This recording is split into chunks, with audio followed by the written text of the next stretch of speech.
You're listening to Tales from the Flipside. Tales from the Flipside.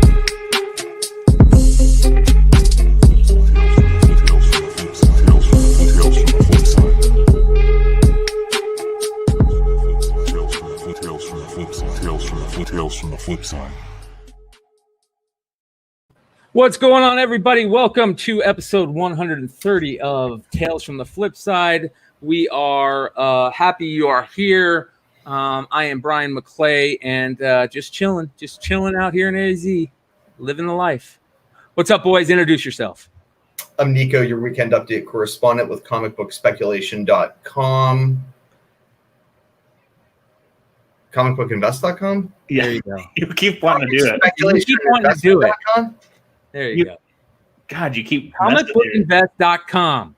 I just want Jimmy to get free clicks. That's all I want. No, seriously, CBSI. I write the weekend update. It's dropped every Saturday morning.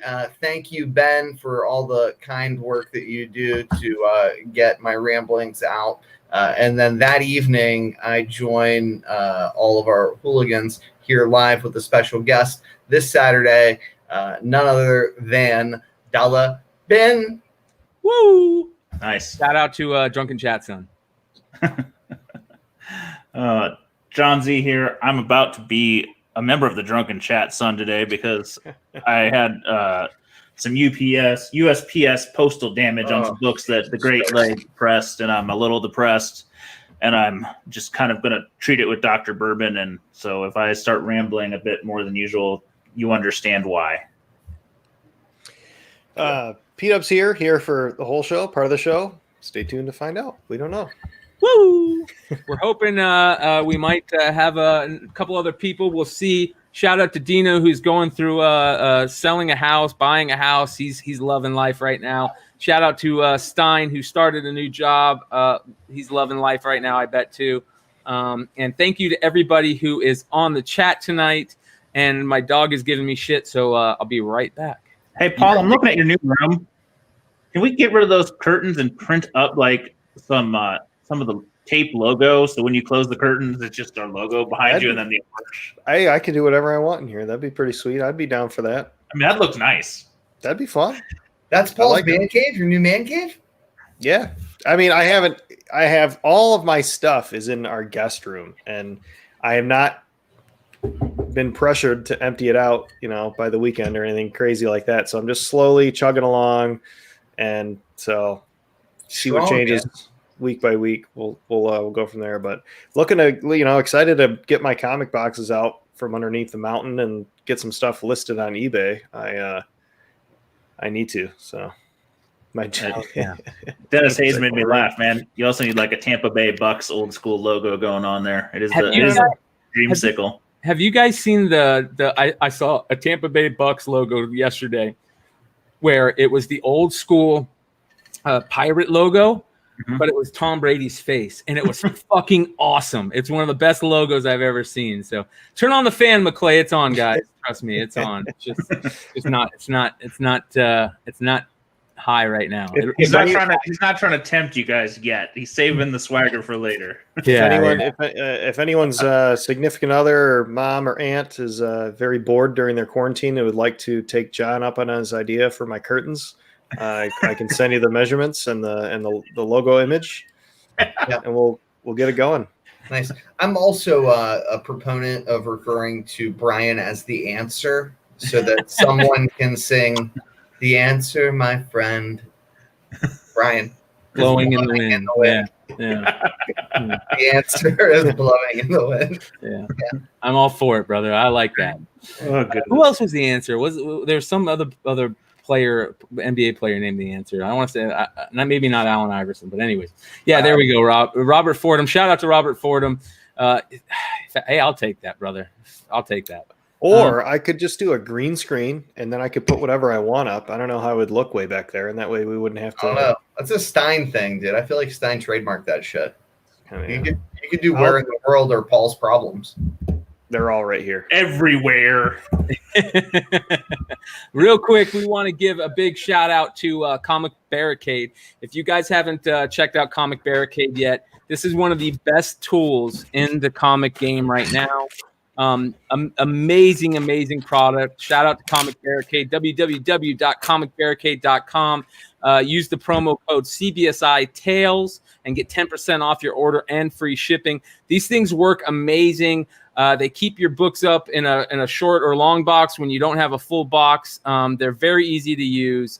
Make sure you guys check them out and buy a couple. Why not? You get 10% off and free shipping.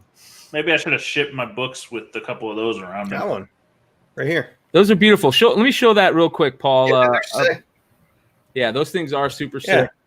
Right here. It's super simple and super effective. I love it. Yep. Great idea. All right, Scratch. shall we get moving? Scratch your itch. Let's start with the ladies and gentlemen. We got a market report that we're going to just get into right away because that's what everybody wants to hear these days is the market report. Real quick, we do want to give a shout out to TJ Timebomb. We see you, brother, and much love, man. We see you, so we want to let you know that. Definitely. All right, let's do this. Market report, ladies and gentlemen. Here we go. If I can just become the professional podcaster that I say I am. Holy cow. Oh, we were almost there. We had it. We teased it. Hold on. Is that the first book or not? It was like my first sexual encounter. I have one. I have one of those in my boxes. Do you have a 9.8? Yes, I bought it for like $400. I think. Paul did well. $300 or $400. Yeah, bucks, not bucks. Oh, you hold that off a little longer, you might be getting yourselves a TNMT1. Maybe. I did buy a TMNT Grail that it's in the mail. I don't know why. I must have messed something up, you guys, in my Photoshop skills. So for the first couple market reports, you guys are going to take over and not be in screen, and I will fix that while we're working. So here we go. Market report 1, gentlemen. Ultimate Spider-Man #1. I love that cover. Yeah, the Staples variant, which is a beautiful cover. I mean, it is gorgeous. It's a well done, kind of a nice composition. A 1 in 50, which, I mean, that book sold pretty well. So, you would have expected a decent number of copies. But as of right now, only 102 graded examples, which seems a little thin. It wasn't a high dollar book forever. There are 84 of those are 9.8s, so mostly 9.8s graded, so that could be part of it. Wasn't big money until just now. 2008 average was $232. 2019 it raised to $234, so $2 raise in an entire year. So flat, dead. 12-month average jumps to $767. 90-day is almost $1,200. Interesting trend. January is $240. May floating between $300 to $400. June 13th, it was a $700 book. June 14th, $700 and $701. Then August, between there, a couple thousand sales, and then jumps 3 sales on the 2nd between $2,000 and $2,250 or $2,225, which is this sale. So lots and lots of action for this book in the last day. I'm trying to find how much I really paid for it, but I thought they were going to use this scene. What's that? Do you know where your copy is? Oh yeah, I know where it is. It's in the guest room. When are you listing it on eBay? I don't know. Probably when it goes lower. Yeah. Oh Jesus fucking Christ! Man. I bet you can get $2,500 on a listing right now. You just put it up. I bought it because I thought it was cool, of course, but I thought they were going to use this scene in the movie and so I bought it like, this will be like a cool, quick 2-second thing in the movie, and then I'll list it and sell it then. But I never did. Well, speaking of the movie, my 8-year-old watched the movie twice in 2 days. So that's a great movie. I haven't watched it in a while, but I watched it with him on and off, and it is for an animated movie. It's fantastic. So, good movie. If they continue to build on that brand, it's a great place to go. So I'm gonna put myself on mute because I'm all keyboard and stuff. I'll try and find it. all right, next one, Brian. All right, hold on 1 second. Next one. Boom. The Peterson Ultimate variant. Spider-Man #1, the Peterson variant. So this one's less popular.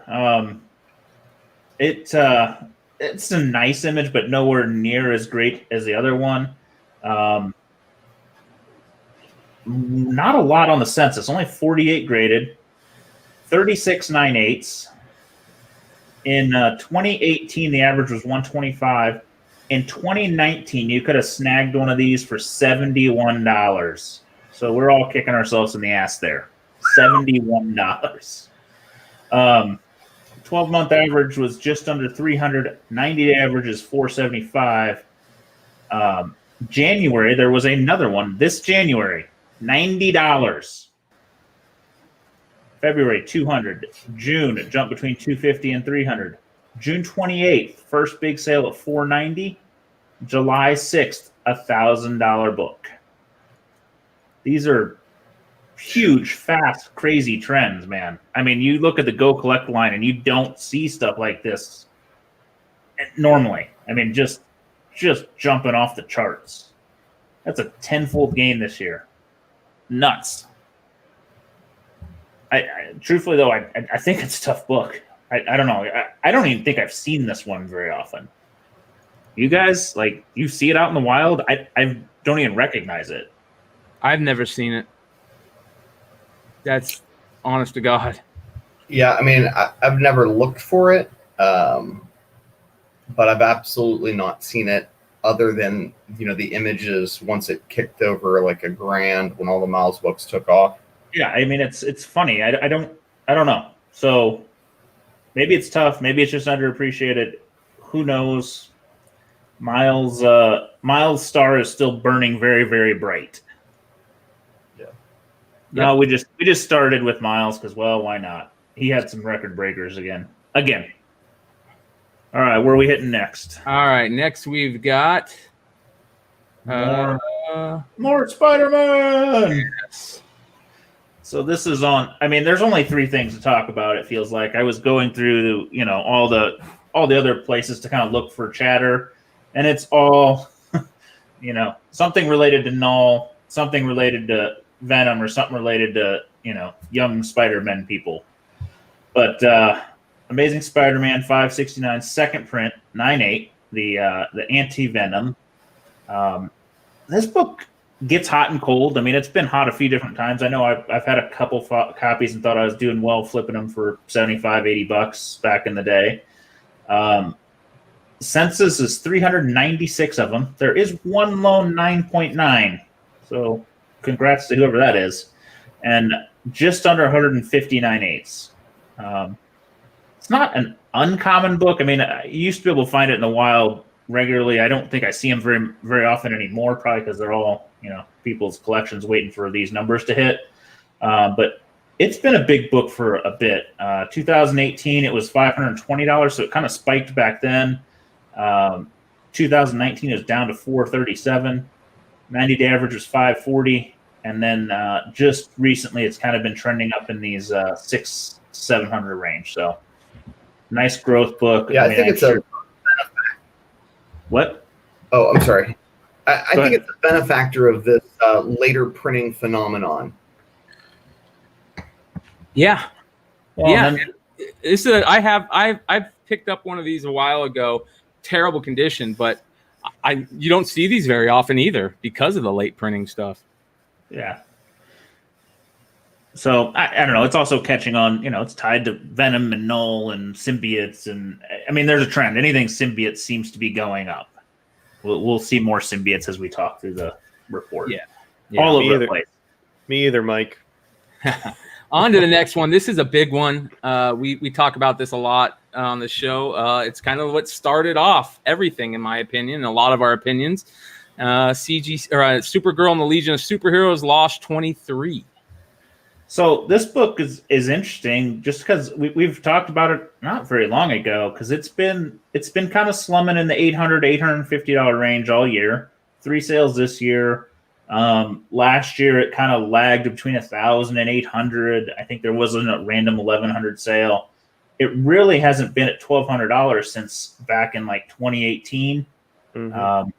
So this was a good sale for this book. I'm glad to see it getting a little love. It's not uber rare, but it's not common. And at this point, I mean, you've got to think a lot of these copies are graded unless they're not worth being graded. Census is just under 400 at 398. There is one 9.9 SS in the CGC census, and I do know there's one 9.9 in the CBCS census. I don't usually look there, but I just know it exists. Good luck to that bastard. I hate him. I've almost bought it 3 times, and he keeps saying no at the last minute. 214 of them are 9/8, about 2/3 blue label, 1/3 yellow label. Just good to see this book getting a little love, because it's one of those books I look and say, God, everything else is going up and this is going down. What is going on? I don't get it. Yeah. And then, of course, probably it's going up because of the booby cover, and I just thought about that, and now I'm sad. And I'm gonna have another drink. I think the first like homage to this was they're like a weed or marijuana cover or something. Was that correct, or am I wrong? I think there was one of those, but I think that was the first like spoof of it. Yeah. Well, like Z says, I mean, this is almost a spoof off of the Mary Marvel cover. Oh yeah, but those two just they get passes. Those are just both beautiful. Yeah. So it's not that I have a problem being homage. I just have a booby problem homage with it. Yeah. All right, on to the next one. Sorry, guys, my this will not happen again. I apologize for not. Nobody comes to see our ugly mugs anymore. I know, right? All right, Spider-Man 678, which we just talked about recently, I think last week. This one's signed by Stan Lee, Humberto Ramos, Dan Slott, and Quinones. So oddly enough, at least on GPA, there has not been a sale of a 9/8 since 2019 July. So almost a year. Again, we know GPA doesn't catch it all. And in 2018, it was a almost $6,000 book. So in 9/8, it's kind of fallen on hard times a bit, but not a lot of data to go on. 190 of them in the census for a Spider-Man book that is real freaking low. 41 9/8s, 75 9/6s. I didn't get great data on the SS versus traditional. I will just go on the kind of standard numbers. The low sale in March of this year for a 9/6 of this book was 1730, which makes sense. Everything was kind of low right before right at the beginning of all this. The high 9/6 was 2769. So really, with the SIGs, if you're a SIG person, that's kind of a discount in my eyes. But all those SIGs are a bit distracting with that particular book, in my opinion. I mean, 4 SIGs is a little bit overkill. What was the ratio on this book? 1 in 50. Okay, I thought so. I've never seen it in real life, not even at a show. Why the Last Man #1? CBCS 9.8 sold for $610. So this one, 365 in the sense. No, sorry, 1389 in the census. 365 9/8s, 415 9/6s. So pretty even split there with some crap underneath it. 2018 is a $775 book. 2019 is kind of when the news hit, and the average was just under 900. In April, it peaked with a high sale at 1250, and then kind of news happened that it fizzled. It's kind of died out. I don't even know where it's sitting right now. I think it's been killed. If not killed, it's definitely kind of on the shelf. 90-day average of 735, a low in May of 600 for CGC. Honestly, this being a CBCS at 610, it's kind of slumming right now, all of it. So maybe a book to consider buying if you want to gamble. But man, even if we think the high is 1200, you can double your investment, but it's a big buy-in for if things don't happen. So. Yeah. All right. Wolverine Limited Series #1, CGC 9.8. I would have expected this to go higher. It's funny. We're going to do back-to-back favorites of the CGC census here. I don't know how we randomly landed on these, but we did. At one point, I know this was the most popular book on the census. I don't know if it is now, but there are 15,950 copies, 3 10s, which is crazy, 28 9/9s, and just under 3,500 9/8s. Those are giant numbers. Such giant numbers to comprehend. Just for reference, last August, a 9/9 sold for $27.60. So, in case you want to go to the elite, that's your number. 2019 average was for 9/8 $275. 90-day average $386. June 29th, there was a high sale of $550. April was the low sale at $325. This at auction with 32 bids at $465 is kind of on the average, but I think it's interesting that, you know, in the 90 days, it's crept up another $100 with no real reason. So it's good to see a book, you know, the rest of the market kind of at least seeing a little appreciation for all the craziness in the modern market that we're watching. Yeah, some of these books aren't being completely left out. Well, this one is feels like it's super low. So this one, Nico's going to be pissed at me because he was going to buy some, and I think we both kind of paid attention to it. It's a book in my head that's always been a $250 book. I mean, it was like Spider-Man 300. It's been $250 in my head forever.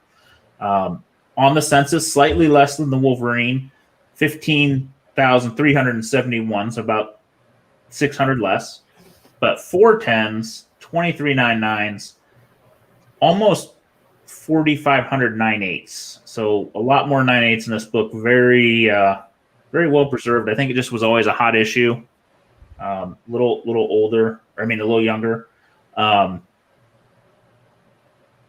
Yeah. Reference sake, April last year, a 9/9 sold for $6,000, which is double the Wolverine. So I don't know if that makes sense or not. Honestly, I don't know. I've argued with this cover with Ben Stein that I like this cover better than all the other first symbiotes, and I know it's not the first, but this is the cover in my head that I associate with it. Me too. Average in 2018 was 239. 2019 is 240. So, I mean, for an entire 2-year span, it sat there in that 250 range. I don't pay attention to it because I just don't. I bought myself a red label CGC, the old version, just because I thought it was cool. I'm like, if I'm going to buy a common book, I want an uncommon label. But 90-day average 338. June 30th, June had a $300 average, and then all of a sudden, July, August, it's been climbing to right around 450.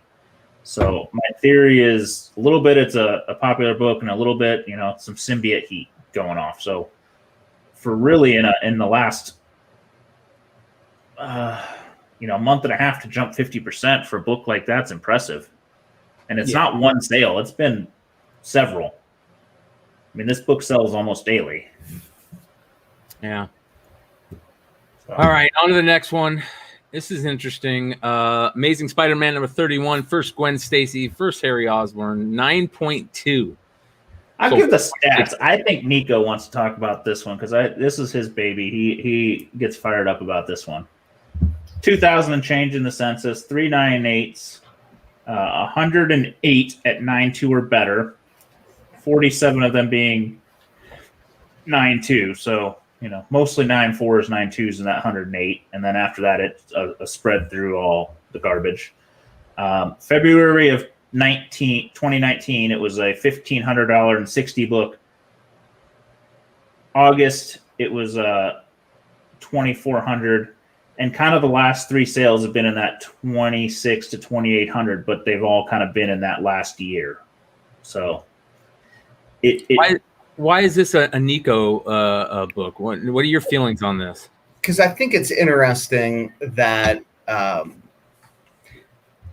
I think I'm in the minority when I say that I would rather have a $2,000 copy of this book than a $2,000 Spider-Gwen variant.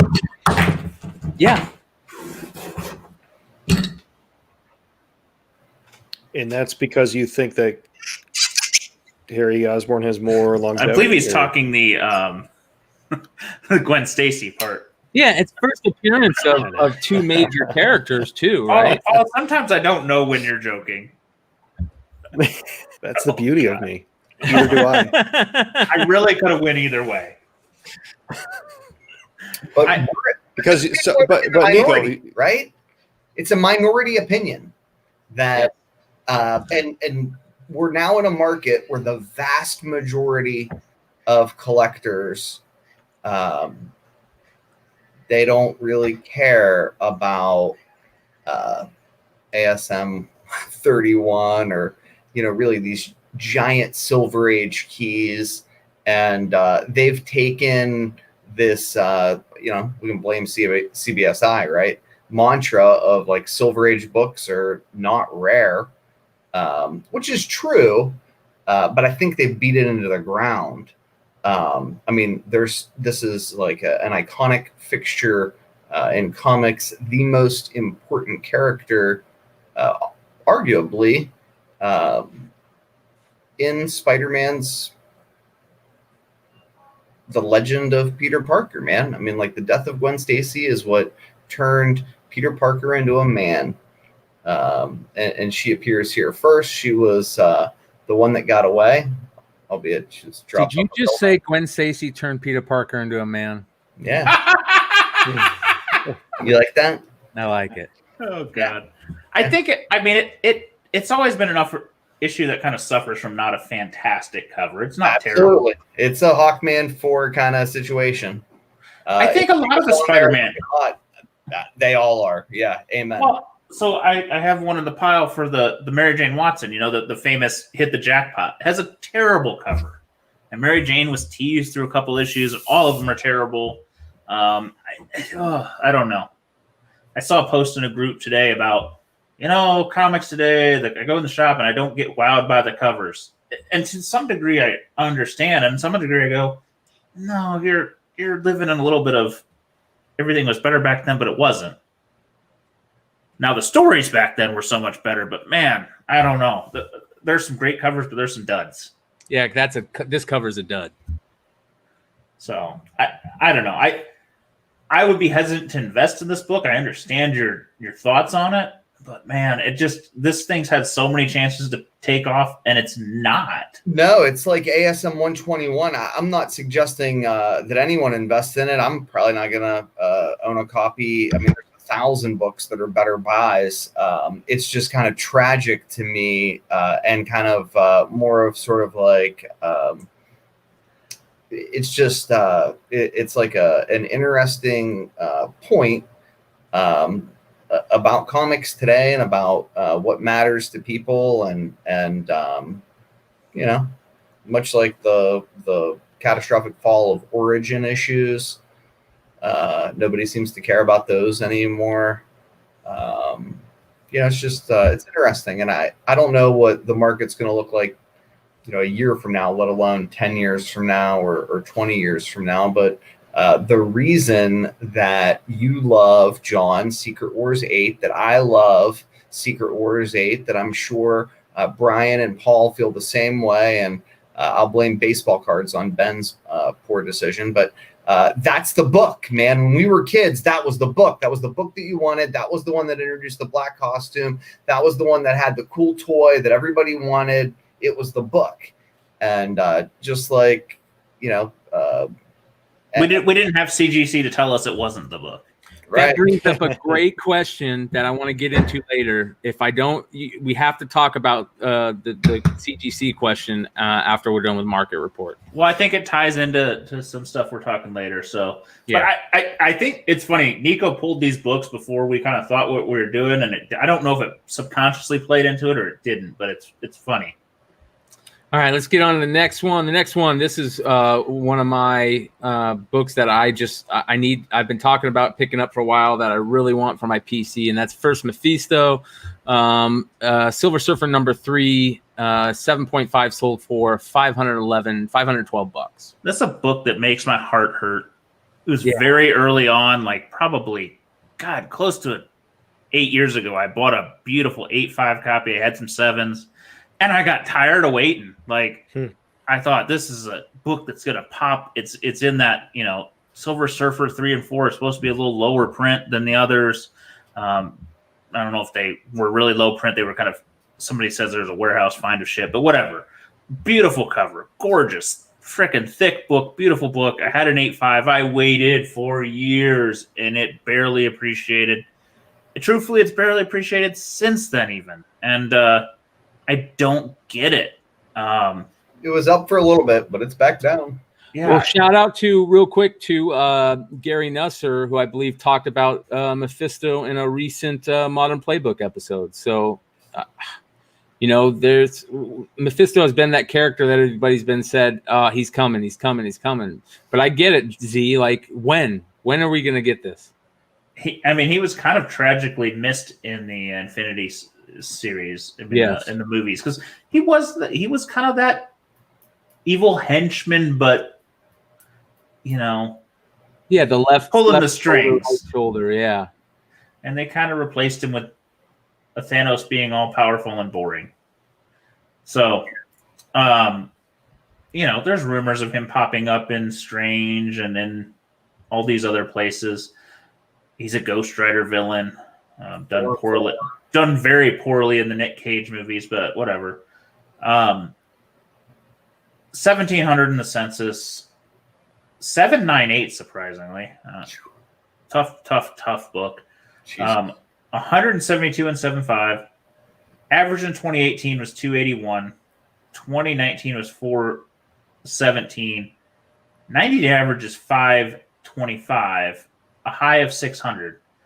It's climbing, but man, for such a book that with an untapped character, it should have been bigger. It should be a bigger book, in my opinion. It's so freaking tough to find in high grade. I don't know. For the record, our chat is so goddamn funny. They've literally had me spilling my drink on myself. I like this one too. Yes, Gwen didn't die in Mexico. Add the wedding issue to books that my heart sunk a little bit because the wedding issue is in that box, my friend. Oh God. Ozzy says he hates me for selling that 8.5. He's probably fucking right. Yeah. All right, on to this one. This one's wow. Look, memorize the cover. They're out there. You can find them in the wild. Maybe. I'm not suggesting anybody buy this book, but it's just like one you got to know. It's somewhere you could find somewhere downtrodden and crazy. Flea market. Maybe. I don't even know where you find it, but it's not a comic. It's a magazine. It's technically a timely. It's in that weird place where everything was changing names. Even this book is a comic. It's a magazine. It's a comic. It's a real confusing book. But if you find it, this one is tough. In the census, 21 copies. 21. Let that sink in. 21 is a very small number. For 1944, it's beginning of everything. First appearance of Patsy Walker. This is a torn copy, water stain, split spine somewhere. I don't know how far the split is, but it's not a pretty copy. It's not a terrible copy, but it's not a pretty copy. In the census, 19 of those 21 are blue labels. 2 of them, believe it or not, are 9.2s, but they're both pedigree collections. One's the Mile High, I believe, and one is I can't remember, California pedigree, something different, something off the beaten path. High sale ever is in 9.4. The Mile High copy went for $16,800. Wow.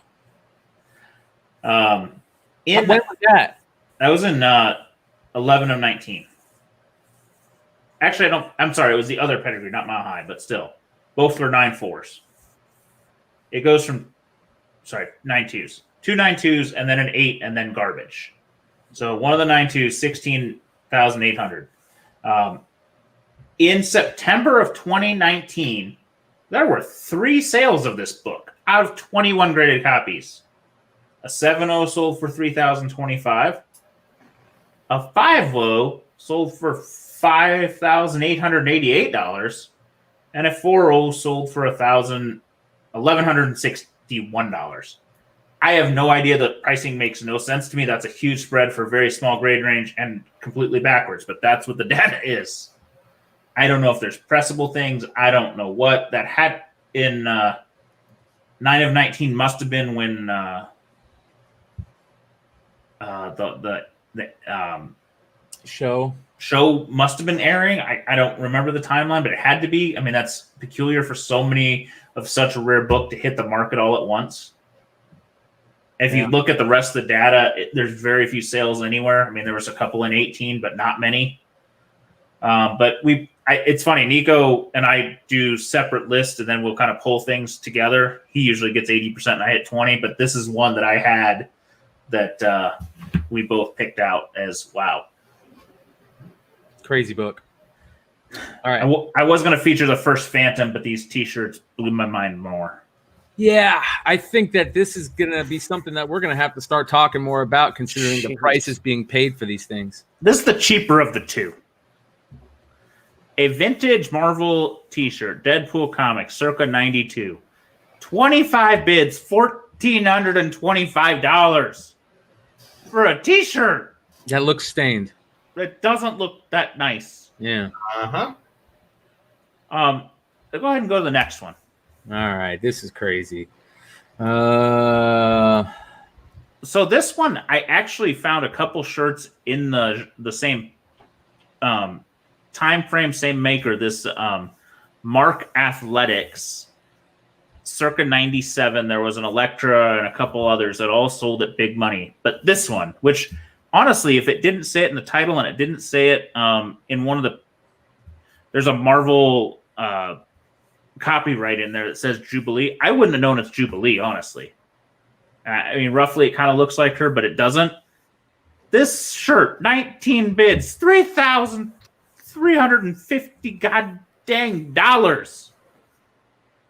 The Electra was like $1,500, and this was just like this was not this week, last week. That's insane. We're getting close to the 2000s on these shirts. When do shirts that were made in the early aughts start bringing in this type of cash? I don't know. This doesn't even look like Jubilee, though, right? No, it looks like a Tank Girl ripoff or something. Right, that's what I thought. I thought Tank Girl. Holy God, I don't know. I really don't understand. Yeah, it's crazy, man. People, just like the comic book market, as a great person once said, ebbs and flows with the tide, and you got to treat it like the ocean, and either fucking get ran over by a tidal wave or ride it like surf it. Same with every other market and every other thing that that people like, that's popular. And for some reason, man, the young kids and the younger generation love these old fashion stuff. And when I say old, I don't mean 70s and 60s. I mean 80s and 90s, and it's getting into the 2000s closely. Man, do we need to stop searching for comics at garage sales and searching for more shirts?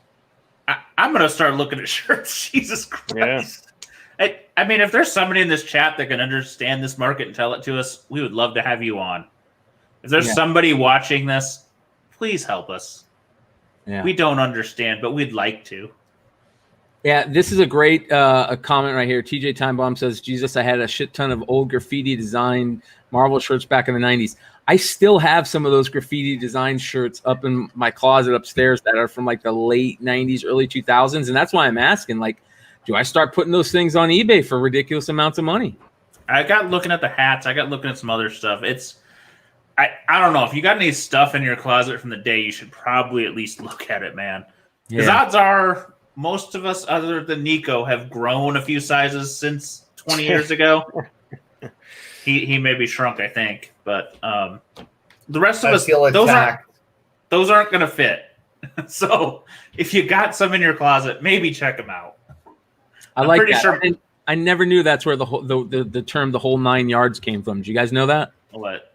The whole 9 yard refers to the gun belt length in World War II warplanes. Oh, so when you give them the whole 9 yards, you're giving them everything. I always thought it was a football thing.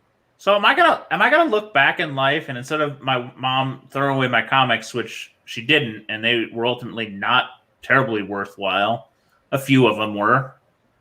I'm gonna look back and think, man, I had that shirt. I'm gonna see a shirt on here and go, I had that shirt, and I'm gonna cry.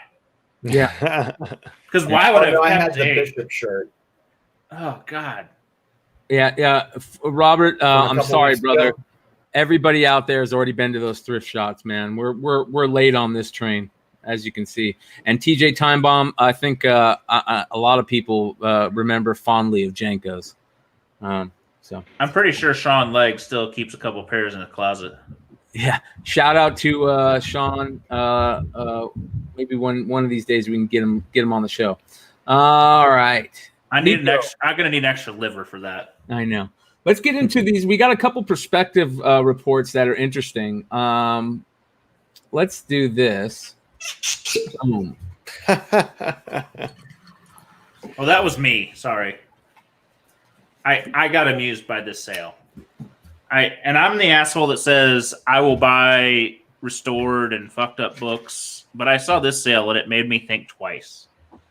So, if you're in the chat now, let's voice your opinion. But if you're watching this later, go ahead and voice it for us too, because this is a question that actually makes me crazy. X-Men 1, big boy book. Everybody wants one. In the same week, a 2.0, decent presenting, complete, no resto, blue label, $4,000. Same week, a 4.5 green label. Green label is sometimes weird. It can be a signature, can be weird stuff on it. This is actually incomplete, ad cut out, effects story. Think of it as a Marvel value stamp situation. $4,800. Would you really pay an extra $1,000 for an incomplete book that maybe looks a nano bit better? So again, the green label is a ad cut out, page 16 effects story.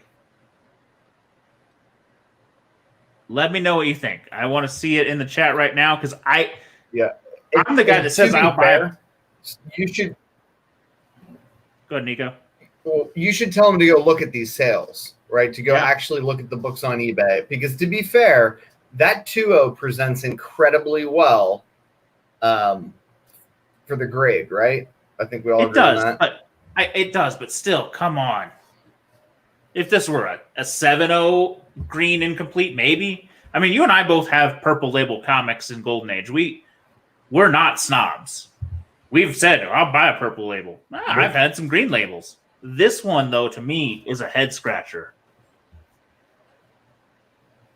Particularly when conserved copies of key books have been getting, for whatever reason, about the same rate that resto copies have, trending around that 50 to 60% mark.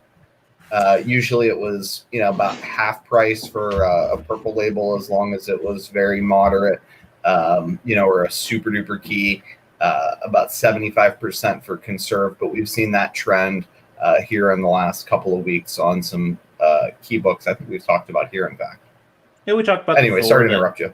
No, but I just, like I said, some books I understand, and conserve versus resto, I don't know if the world has quite accepted the change in that yet. I mean, how long ago did that happen? 18 months? Give or take? When CGC changed that labeling? Just getting back into comics. So what hasn't been that long, and so conserve resto. The world hasn't quite understood it all. Probably the same thing's going to happen with CBCS and the red label converting to yellow. People pay for incomplete books. Yeah, but remember, people are also, whether they want to admit it or not, and certainly not everyone, but a lot of them are paying for incomplete books because they think they can Frankenstein them together and beat CGC. Yeah. There's a lot of that goes on. A lot more than people are willing to talk about. This just feels like a tough book. Good luck trying to do that with a. Well, yeah, good. Yeah, good luck trying to do that with a Silver Age book. You won't even be able to match the color on one of those. Well, listen, shot. You bring incomplete. I just sold a Mary Marvel first appearance, incomplete, missing a cover, 2 outer wraps, an inner wrap, and fucking some pages in the middle. Like, this is literally 80% of a book. I sent it to one guy and he said, "You missed a page that was missing," because apparently it wasn't a full leaf. Somebody cut out one page and I miscounted. That's my fault. He sent it back. I relisted it, and some other guy bought it 2 days for a higher price.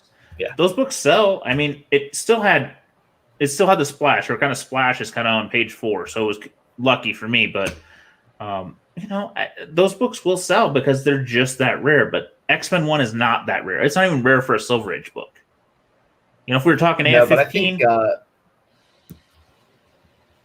if we were talking Showcase 4, AF-15, X-Men 1 is the least rare of those kind of keys.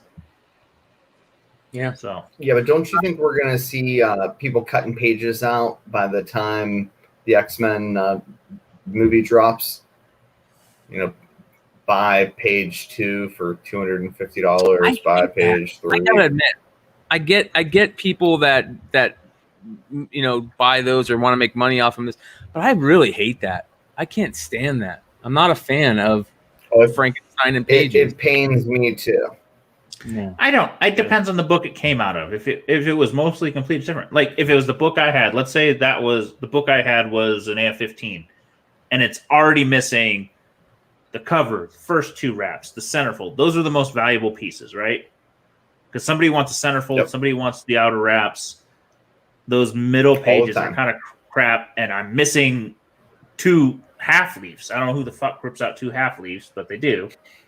And you can't do anything with that. At that point, all right, go ahead and Frankenstein that book if people are going to pay for it. But man, if it's just you got a coverless copy, don't do it to that. All right. Here's a couple of perspective reports that are kind of interesting, Nico. What's going on with these? What's the deal? What do you think's going on here? So here's kind of the insight, and again, shout out to our buddy TJ Time Bomb, who's always just got some really insightful observations. We saw Batman Predator books make it on a top 10 list. I don't know if it was ours or Key Collectors or who fucking knows. But the point is, people were buying them for money that I thought was absurd and insane. Why? Because they're out of print, right? I mean, Marvel's got Aliens, Marvel's got Predator.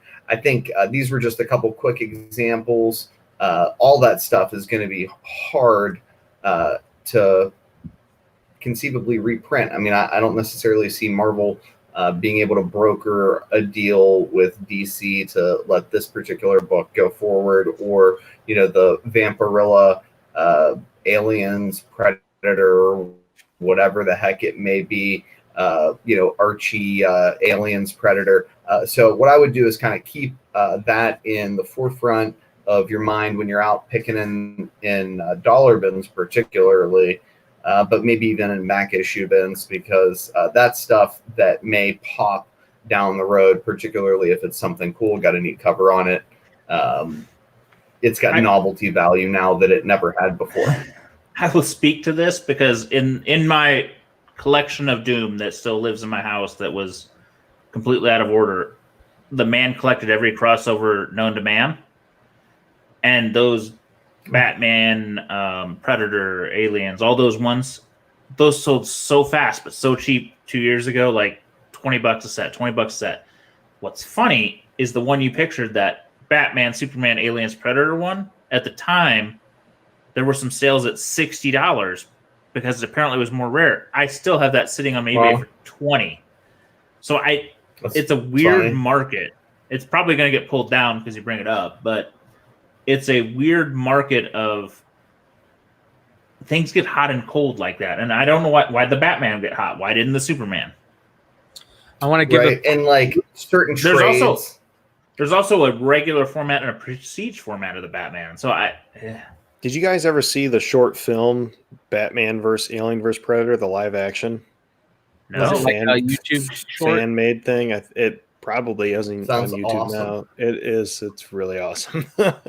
Big shout out to Solo Wookie. Thank you, brother, for the $4.99 super chat. Yeah. Thank you guys enough who are giving us these super chats.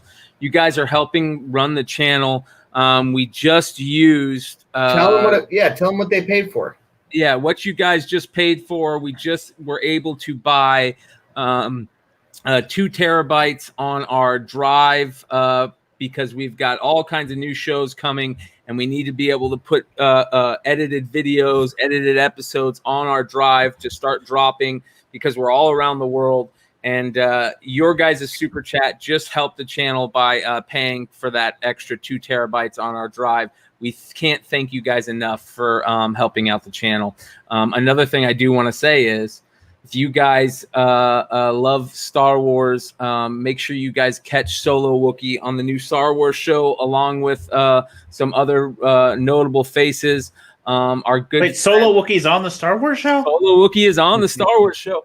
The Star Wars show will be dropping this week, ladies and gentlemen. We're going to have some episodes for you tomorrow, and you should see them start coming out as they go. Big shout out to every Star Wars fan out there. You're really going to like this show, and we can't thank the guys who are making the show enough for doing it. So be on the lookout for the Star Wars show in the next day. We should have a couple episodes over the next You're week. told tomorrow. That's what I was told. You said tomorrow. It is. Tomorrow we will have the first episode out. So somebody make sure that fan doesn't break and he has caffeine, and it'll happen. And hey, thank you. I don't like to promote the super chat, but if we get enough money, maybe we can move Nico out of fucking middle of nowhere and get him into a state with internet. Yeah, we're gonna get this figured out, guys. StreamYard just gave us 1080p, and we're gonna get Nico 1080p if we fucking have to build a satellite and put it above his house. Pay freaking Elon Musk to make our Nico sat. I'm gonna make him a tin can phone pretty soon, man. Jesus. Yeah, tin cans with strings to you, brother. Yeah. This next market report stuff is close to my heart. Also, Death. I'm a big fan of this character. What's going on here, Nico? It's a little bit of an innuendo cover. Yeah, you want to talk about this book, Brian, or I will? You go for it, brother. All right, so I think it's super cool. I've been rambling on about it for about a year. These were free ash cans that they gave out back in the early 90s. This was the height of HIV. Remember, Magic Johnson was like the first real celebrity that tested positive. And, finally people started talking about what was going on. And there was a big push by DC and, people all across the United States to have open and frank discussions about condoms and sexually transmitted diseases. So this was kind of like a safe sex instructional video in floppy format that was not as awkward as the one they tried to show you in gym class. And it starred Death. I think this book has a little bit of potential. There was a 9/8 that sold for $70. Great buy, in my opinion. You can't get one for less than like $200 now on eBay. I don't know if I'm necessarily a buyer at $200, but the ash cans themselves are like $10. And, I think it's cool. I think it'll have a lot of nostalgia value for people who were collecting in the 90s. I doubt that a lot of these were preserved that well. And certainly Sandman's coming to Netflix in a big way. So it's one to keep a lookout for when you're out flipping through dollar bins or back issue bins, or maybe if you just think it's cool to see Death talk to John Constantine about putting a condom on a banana, you can snag one off eBay for $10. Another one that was on there that I don't know what the selling or what's going on, but we can talk about it. I didn't want to throw up the image because I have a copy of the book right here, and that is a book that I talked about in my Marathon magazine show from Flipside last week, and that is the Hulk magazine number 13, which is the first art of Bill Sienkiewicz. So. Is this what's going on with this, Nico? Is this selling right now? Yeah, so no, that's the thing. $15, high grade copy on eBay. I missed the damn sale because I routinely miss sales for books that are dirt cheap, even though they're on my watch list. And I think it's important, right? Like that's where those early Moon Knight stories were in those Hulk magazines, and here we are. On the cusp of finally getting Moon Knight in live action. Sienkiewicz is, without question, the Moon Knight creator that everybody loves. This is his first work ever. Yeah, first professional work. I can't find anything new sooner than this. He might have had something, like that he did in, maybe his school magazine or something. I'm sure they all have something like that, but this is, as far as I know, his first professional work, Hulk magazine. Yeah, so if you're watching us looking for like a $5 book that you can sell for $500, we're not that show, and I don't think there is one. That's kind of silly. Buy the third print of the 6th book behind the 4th dumpster. It's like this isn't drug dealing; it's fucking comic books. But this book matters, right? That's a creator that matters. It's a cover that matters.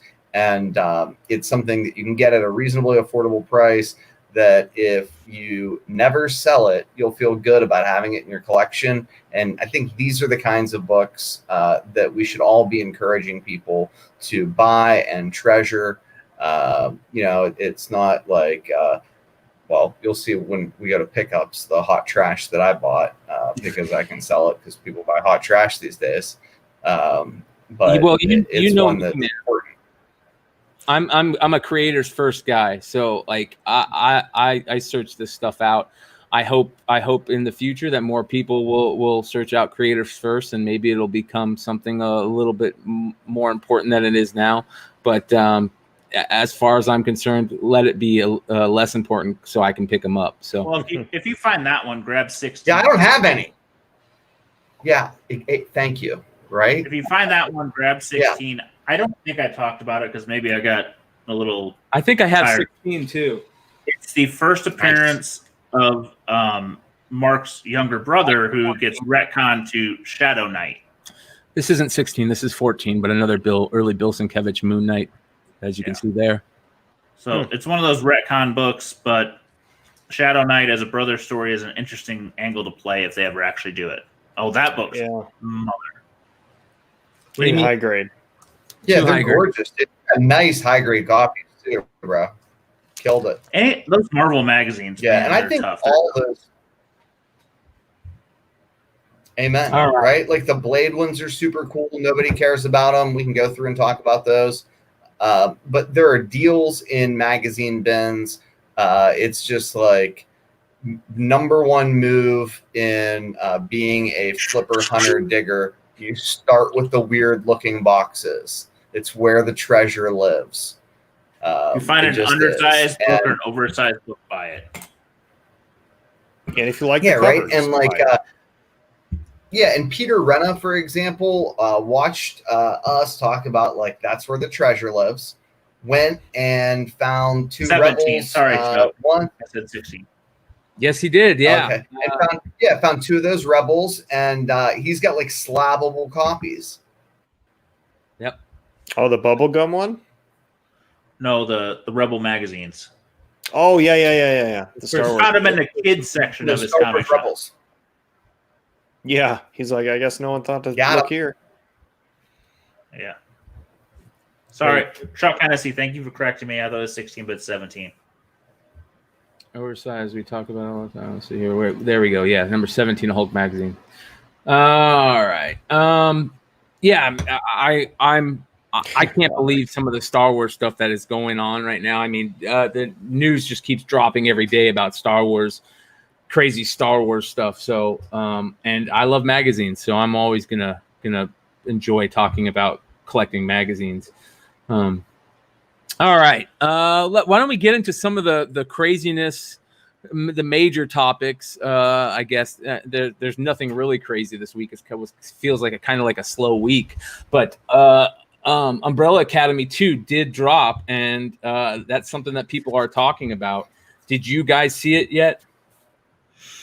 I haven't seen any of it. Yes. Neither have I. I haven't seen it yet. I am anxiously waiting. I am home tonight, but I've been out of town all week, and I will watch it soon.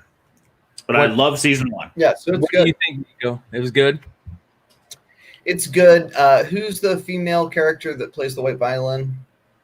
The chick that Or was who's the female actress? yeah. I'm spacing on her name. The chick that was in Juno. The chick that was Kitty Pryde. Yeah, her character's insufferable.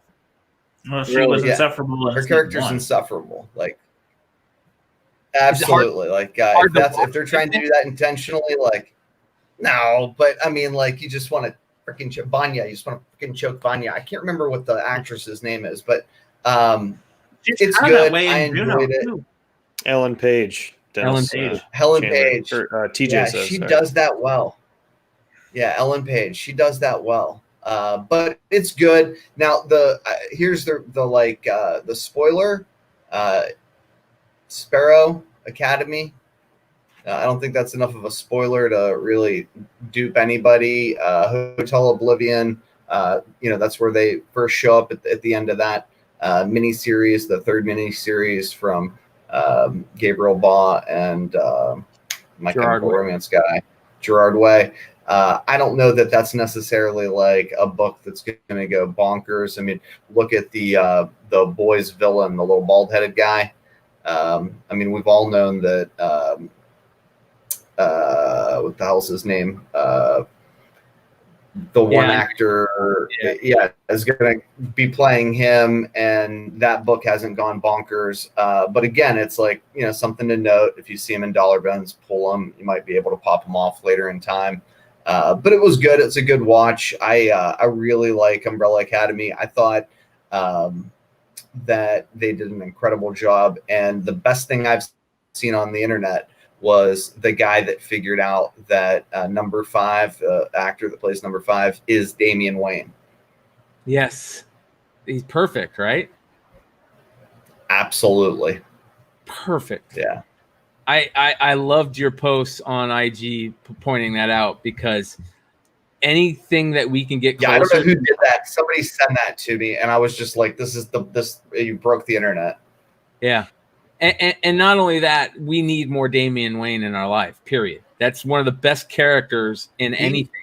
Yeah, I haven't heard much about him since the G Plus days. Like, this kid is freaking awesome. Like, and it's just, I haven't really heard much about the character. Is he just a sleeper, do you guys think? Waiting because they keep making new people. We're gonna make Signal. We're gonna make Bluebird. We're gonna make. There's just so many characters that they want to make. Yeah, Clown Hunter. I mean, yeah. Oh, is that what it was? Clown Hunter. Yeah, Jesus Christ. But here's the other thing that's important. I'm sorry. I just want a side note. Just because we're tracking this, and we'll talk about it in a minute. I don't think that Umbrella Academy saw the kind of ramp up that people maybe thought it would with season 2. Yeah. If you follow it back, it was a $160 book. It topped out at $200 for 9/8 for the free comic book day. It didn't really go crazy again. So it's also it's an interesting question. Do things ramp back up? I don't know if TV series do, unless they get new audience. If you didn't watch season 1, are you going to watch season 2? Didn't we talk about that a couple weeks ago? Like how The Boys is an exception to that. Well, The Boys hasn't happened yet, but we'll see. The Boys was Umbrella Academy is enjoyable and fun. The Boys is just so irreverent that it may be breaking the mold. We'll see. I agree with this. I think that 655 variant, I love that book. Always love that book. But I also want to give a shout out to Ultra Maximus and the guys over at Drunken Chat. I watched the last couple of Drunken Chats, and shout out to Mighty Mel V and what he's doing over there. Great stuff. I think it's going to be probably the biggest show on comic book YouTube, and it is the best late night show on YouTube. So make sure you guys go check out it's Drunken Chat, son, and what they're doing over there. Was Maximus on there or in the chat? Yeah. Maximus joins them. It's a fun show, man. You West Coasters are the only ones that can stay up that late. You're right, but hey, Maximus and Hart and Mel and Lucas and Nico are all on the East Coast, and some of those guys are up till 5 a.m. So shout out to those guys. Yeah, as someone who's been on that show from the beginning, it's clearly not the best show on fucking YouTube. This one is. But anyway, more importantly, let's talk about the IG post. Okay, let's talk about the IG post that is important because it's the most important post in celebrity internet history. There's a young man and his mother in a courtroom.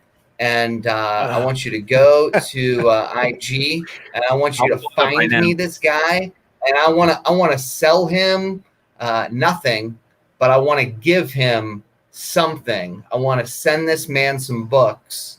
He should be famous, and it's the most wonderful thing I've seen in, I don't know, since well before COVID started. I think I've got it. Hold on, let me see if we can get this to work here. Thank God. It's a minute and 19 seconds. I hope the audio works. What I should do with him? He has 2 red lights and 2 speeding tickets. Well, give you time to pay it off and make sure you pay it off and don't get no more tickets. The other things I should make sure you pay. No, I don't want you paying. You're not going to pay. No, He's going to pay. he's going to pay. But he says he's not working. So where's he going to get the money? Well, he gets an SSI check every month. Oh, yeah? So we can And he take it out of stopped buying stupid comic books and everything else. He has the money. He's buying comic books. Mm-hmm. Oh, no wonder why. Inspector Quinn. I asked Mrs. Tobin, what we should do with this kid. She says he can't pay the fine because he buys comic books. He gets the check. You got a whole. You got a He whole. buys collector's editions. He'll pay you back later on when they become valuable. He's got a whole room that you can't even put your feet down to walk. Comic books Maybe we should and sell Star Wars. Star Wars. Maybe we should sell the comic books to pay for the fine. What do you think? That's what I told him. You told him that, huh? Yes, I've already told him that. Yeah. You've been saving Star Wars since you were about 6 months old. Mom. Yes. Shut up.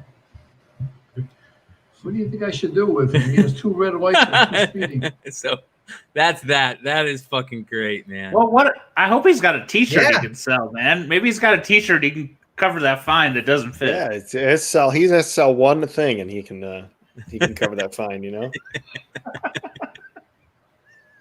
Oh man, that's fucking Yeah, classic. but we should support him as a community. We got to find. Nico, That's our what is- dude right there. Why does he not He's have an a every man's GoFundMe comic page? book fan.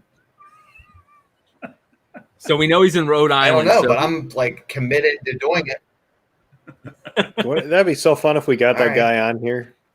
Let's get on that. Oh, dude. Oh my God! Here we go. Shout out to Gary Nusser. You're right, brother. You're right, brother. If you guys haven't seen the new Modern Playbook episode, Gary kills it. Make sure you guys check out Modern Playbook.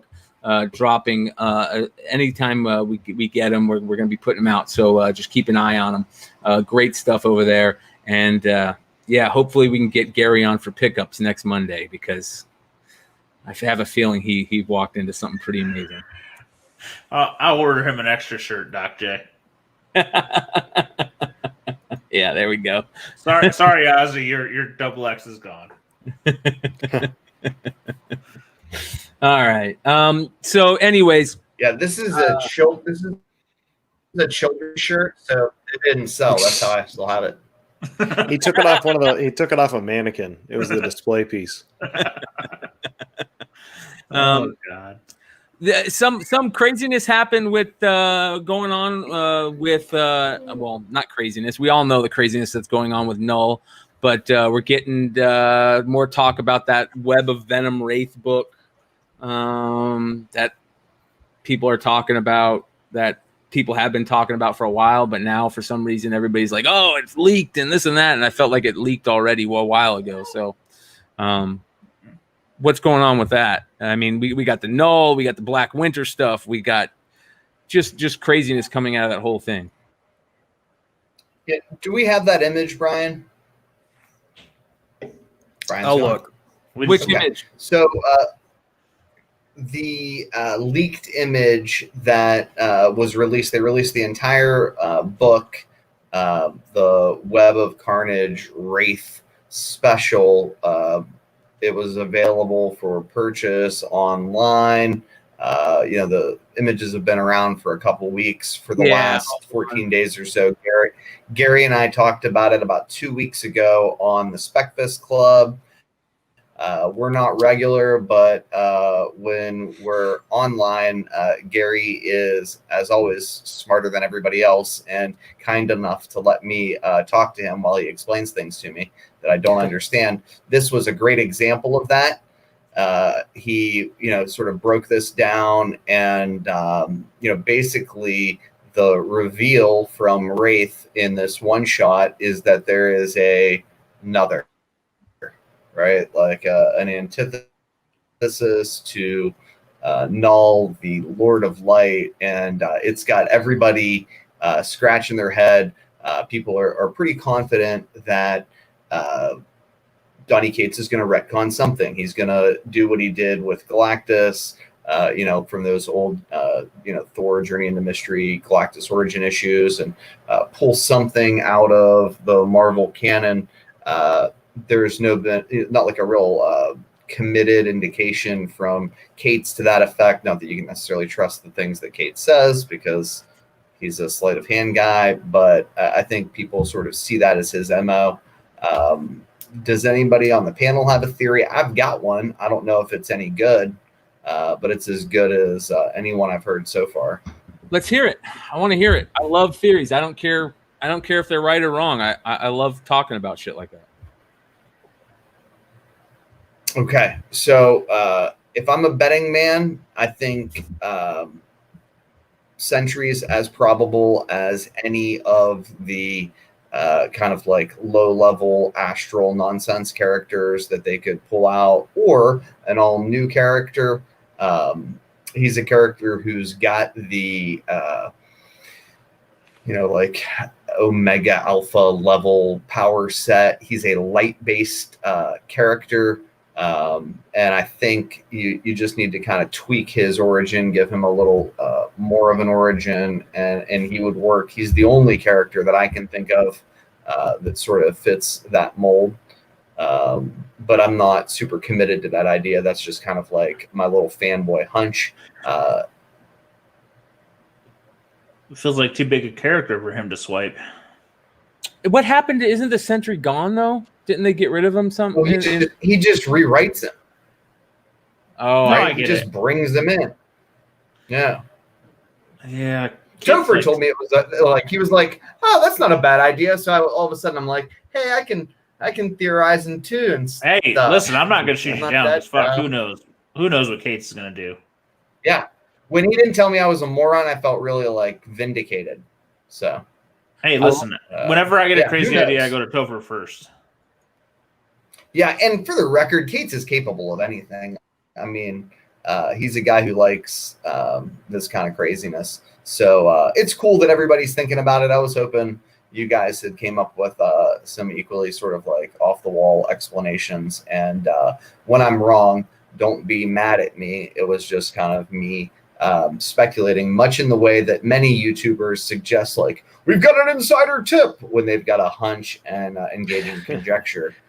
From insider as inside of your brain.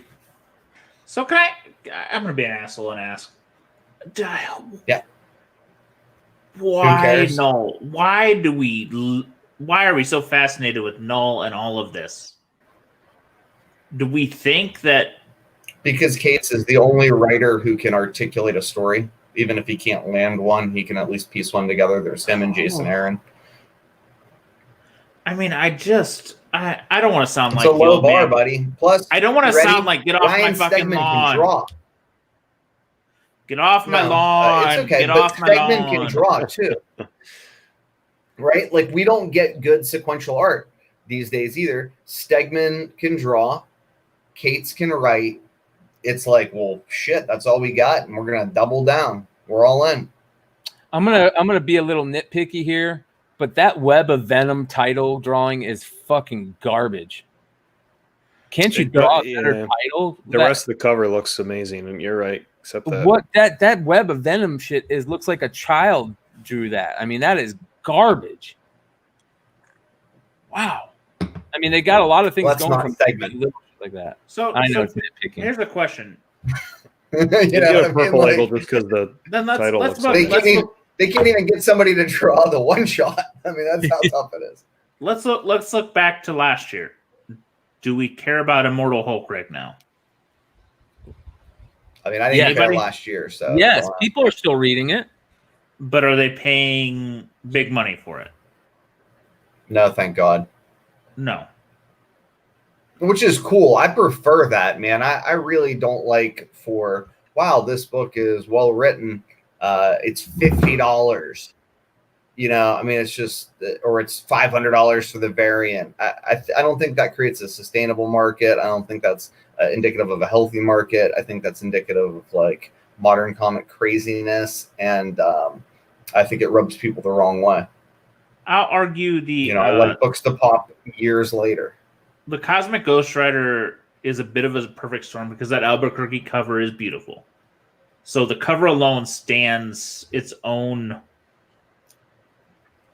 thing, but the character itself is it playing any role right now? I would say Immortal Hulk is still selling pretty hefty, man. Is it where is it near its top? What's that variant at? What's that variant at? This one right here, this number 2. Right there. 750 July 3rd. Third one down. Third one. down. Go 600. Yeah, what's that? That was a $2,000 book. It shit its pants. Okay. So what's that? What's that number? Is that 1,000 or 25% ish? Okay. Yeah. Bro, it's 550 or 650 with a line through it. I can't see it, but that's what Brian said. All right, that's fine. I mean, it's probably a $500 book. I just, I don't know, man. Like, guys, I understand. I love that cover. Let's jump on the new shit. And I don't think new shit's shit, but man, all right. Here, I'm not even going to argue like character quality. I'm going to argue limited amount of product. What was that 525 one? That's how you fix comics. So that's how you fix comics, dude. The most limited first appearance of all time, as far as I can think of, is Savage Dragon. Yes, he's not the biggest character, but for us, 90s kids, he's a solid character. His first appearance is arguably 200 or 250 copies with a reprint somewhere. You can buy that first appearance for $2,000 with 200 copies for a 30-year-old book. We are chasing the first print, the second print, and then now the third print, now the fourth print. Whatever print is the latest print, whatever Marvel decides to do, because next will be a fifth print. And that's my fucking fear point. You get a good book and it's a first print, and you got a low print book. Then you chase the second print and it's a high print book. And you're like, well, I'm going to chase the third print and it's a lower print book. What if they print a fourth print and it's a lower print book, and now your third print book is nowhere near the lowest print book? And what if they print a sixth print? What the fuck? How's it end? Like, they can fuck you by publishing it. I don't think that book was ever a $2,000 book, was it? Or am I have wrong? A specific recollection of that. I have a specific recollection of that. I've certainly been wrong before, but look at the high sale in 2019. Where's that? I'm just saying, man. You're relating on Marvel. I don't know. I use fucking you, GPA, not best Go bud. Collect. Okay. I don't know how to use any of this shit. I'm just fucking around. But Well, I use GPA, not Go Collect. You want me? I'll look. Hold that thought. Yeah, because I am very interested, man. If that shit dropped that much, that is crazy. All right, whatever. I just, God damn it, man. You guys are depending on the market of a later print. God, and we used to hate them. You know, here's another thing to bring up is we had a YouTube commenter, I think, on one of our shows ask us, why is the comic community now letting basically CGC dictate what we let them dictate the grade? We let them basically dictate, I mean, not necessarily dictate value, but now they're dictating what is first and not a first appearance. Oh, I mean, how many times on the Facebook page you see, what's CGC going to say about the first appearance? That's like saying, what's Paul going to tell us? That is a mysterious, I don't know. Paul didn't read. Why are they breaking your balls, bro? Paul didn't read the book till the fourth one. He goes, that's the first time I saw it. The number 4 is my favorite number, so I don't read 1 through 3. I mean, God damn it, man. If we let CGC do it, oh God, Hulk 180 versus 181 is the best thing because the cover was fucking awesome. 180 was okay, but 181 was fucking awesome. Okay, I lied. It was $1,000 book. Woo! All right, so it's half. Yeah, Still but I swear to Christ, I thought that there was a sale for $2,000. My apologies. Nevertheless, I'd like to buy something that goes to half. No, I will listen. But I appreciate whomever that was, JJ. Thank you for that. You know, I think like the other thing that we should try to talk about is like, not only can you not do comics by yourself, but like people who suggest that they don't make mistakes doing comics are full of shit, right? Like nobody's got a perfect memory. You know, and I think it's like just important to kind of like acknowledge that and help one another as opposed to being like, you're fucking wrong. Which is like so much of our Facebook page. Oh my God. I don't want to be the naysayer of everything's bad. Listen, I like all kinds of shit, man. I like random shit and crazy shit and low print shit and whatever. I just want you guys to fucking think about it, man. Yeah, and I like that Zafino cover at $350, the variant, which is not all bad. Just man, don't listen to we're talking heads, but we're at least like we admit we don't know shit sometimes. Yeah, I know you get entranced by Brian's hair. Hold on. Paul's problems, but you know, I don't think other than The Crow, I rarely tell you just buy a book. But you know, I have a weakness. Yeah, and the other thing that we should probably mention now too is with that Immortal Hulk shit. I mean, when I tell you I have a specific recollection of that, I don't have a specific recollection of seeing it on GPA. I have a specific recollection of seeing it on eBay and being like, what the fuck? Absolutely could have been a fabricated sale. It's important to use flipper tools. People are up to shenanigans. Is flipper tools down? I hope to God not. I didn't look today because I just looked at auction sales and reported them from yesterday. I've been trying to catch a sale for 4 days, and it's not on GPA either. Could just be a fabricated sale, right? Where somebody hasn't paid yet. I don't know. There's a Crow 98 SS sale that I'm trying to track. Yeah, I wonder if they've just not paid. Maybe. I don't know. But flipper I think a lot of the reporting is getting screwed up because of the breakdown between the relationship of PayPal and eBay, and it's why we got to rely on places like Cover Price more than ever. I looked at Flipper Tools, and it keeps putting a message up that we can't show this anymore because too many assholes are doing something. It was pretty rude. I'm like, oh wow. See, I got Flipper tools to work a couple weeks ago. yeah, it's something about too many people are abusing it. What is Flipper Tools? I'm on the outside. So there's a couple different third-party sites that basically, when there's a best offer that's accepted, right, the little strike through, they'll tell you that when there's a sale that's made and it's reported in green, but somebody doesn't pay, they'll tell you. Used to be watch count. Used to be watch count. Yeah, and it's important to like be aware of that stuff because people are they're at home and fraud like still exists, and we talk about it all the time. I talked about it on like a couple different weekend updates in a row. Like you get one fake sale followed by a couple real sales, and you get a new price. So it's brutal, right? Like nobody would ever accuse Bryan of not being a really sophisticated buyer. But like, right? Like he wasn't hip to Flipper tools. I mean, we just all need to do a better job of kind of like helping one another with these things and talking about them openly. And stuff. It's just important because we've got to self-regulate. I mean, well, yeah, we want to listen. I think it's very poor info is poor info for all of us. I think it's very obvious, especially what I'm personally want to happen. I would love everybody just to play along in this beautiful sandbox that we have in our playground.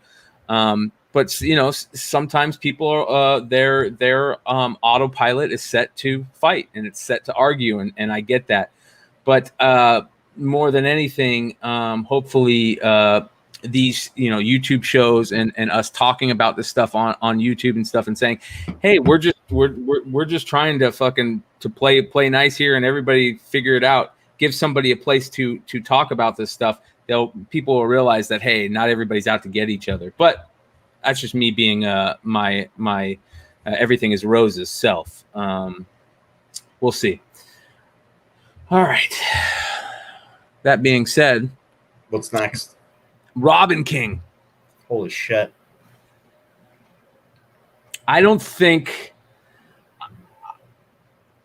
I want to shout out another person, Dollar, who's going to be joining you on Saturday. Big shout out, baby. Yeah, I got 0 copies coming. Yeah, I have 0 copies coming. I couldn't find any. That was the first book that I tried to look for in a long time that was new. And he was one of those guys that had been touting that for a while. And I got a shout out to Dollar. I'm sure there was somebody else out there that said it too, but the guy that told it to me was Dollar. And I think that book is beyond crazy right now. Beyond crazy. What is it selling? I think there was sales, pre-sales and stuff like $400 or something like that. That's crazy. I didn't know that. Yeah. For the 1 in 25. For the 1 in 25, it's just been crazy, dude. And the A covers was like at $25. Couldn't buy them any cheaper. So it's a cool premise. It's a great premise. I love it. It's a great story idea. I love how it's playing off on the Batman Who Laughs stuff. I love dark DC. My favorite DC is dark Batman brooding DC. You know what I mean? Killing Joke, Arkham Asylum. Yep. That's what I love. And that's where they're going. Yeah, kind of psychological Batman. And that's why The Long Halloween was awesome. Do we know which Robin it is yet? Oh, shit. Do you really want us to spoil it for you? I'm not going to read it. Well, do we really want to lose our 4 people in the live audience who haven't had it spoiled? No, it's fine. We'll wait. It's out there. If you want to know who it is, it's out there. But don't be a dum-dum like me. If you don't know, don't. Because you'll be like, oh, wow, that's cool. Hey, I want to ask a favor of the audience because the last couple shows have getting beat down with thumbs down because we've got a few haters. If you're here watching, give us a thumbs up. Yeah, look at some of these sales. I mean, just $250, $240, $349. I mean, that's crazy. The first print A cover is selling for $25, $219. I mean, that's crazy, man. Maybe 400 was a little high, but for $250, that thing's going for. That's nuts. $265. Whoever got this one here for $139. Holy shit. Goodbye. Yeah. Who doesn't like a T-Rex on that cover, though? Yeah, it's a gorgeous cover. I still don't know if I'm a buyer at $150, but who knows? 6 months from now, I might be the dum-dum. It could be $1,500 the way we go. Oh God, let's hope not. Again, it's like that other book, the Outlawed thing. Yeah. Like this is a 1 in 25, not a 1 in 50. I mean, it makes sense to me at like $100. Like that Outlawed makes sense to me at $200. It does not make sense to me at $250. Like that Outlawed doesn't make sense to me at $500. But maybe I'm the moron. And when we do pickups, you'll see what I did. I bought a book that's just like this one. I mean, hell, at this point, if I saw one of those in a shop for $125, I'd probably buy it. If it was in hand and I could like take a look at it, as opposed to like a sale that I might not get, if they might cancel it if it goes up or all that kind of craziness. I mean, shit, I get more books canceled on me than I know what to do with. That's another thing. Like, drives me nuts, dude. One of the things that I don't know if I like it, but I understand it, is pre-sales. People selling books that they don't have in hand yet is kind of hard. And that used to be so taboo. eBay doesn't allow it technically. Yeah, it really used to be very taboo. But I don't know.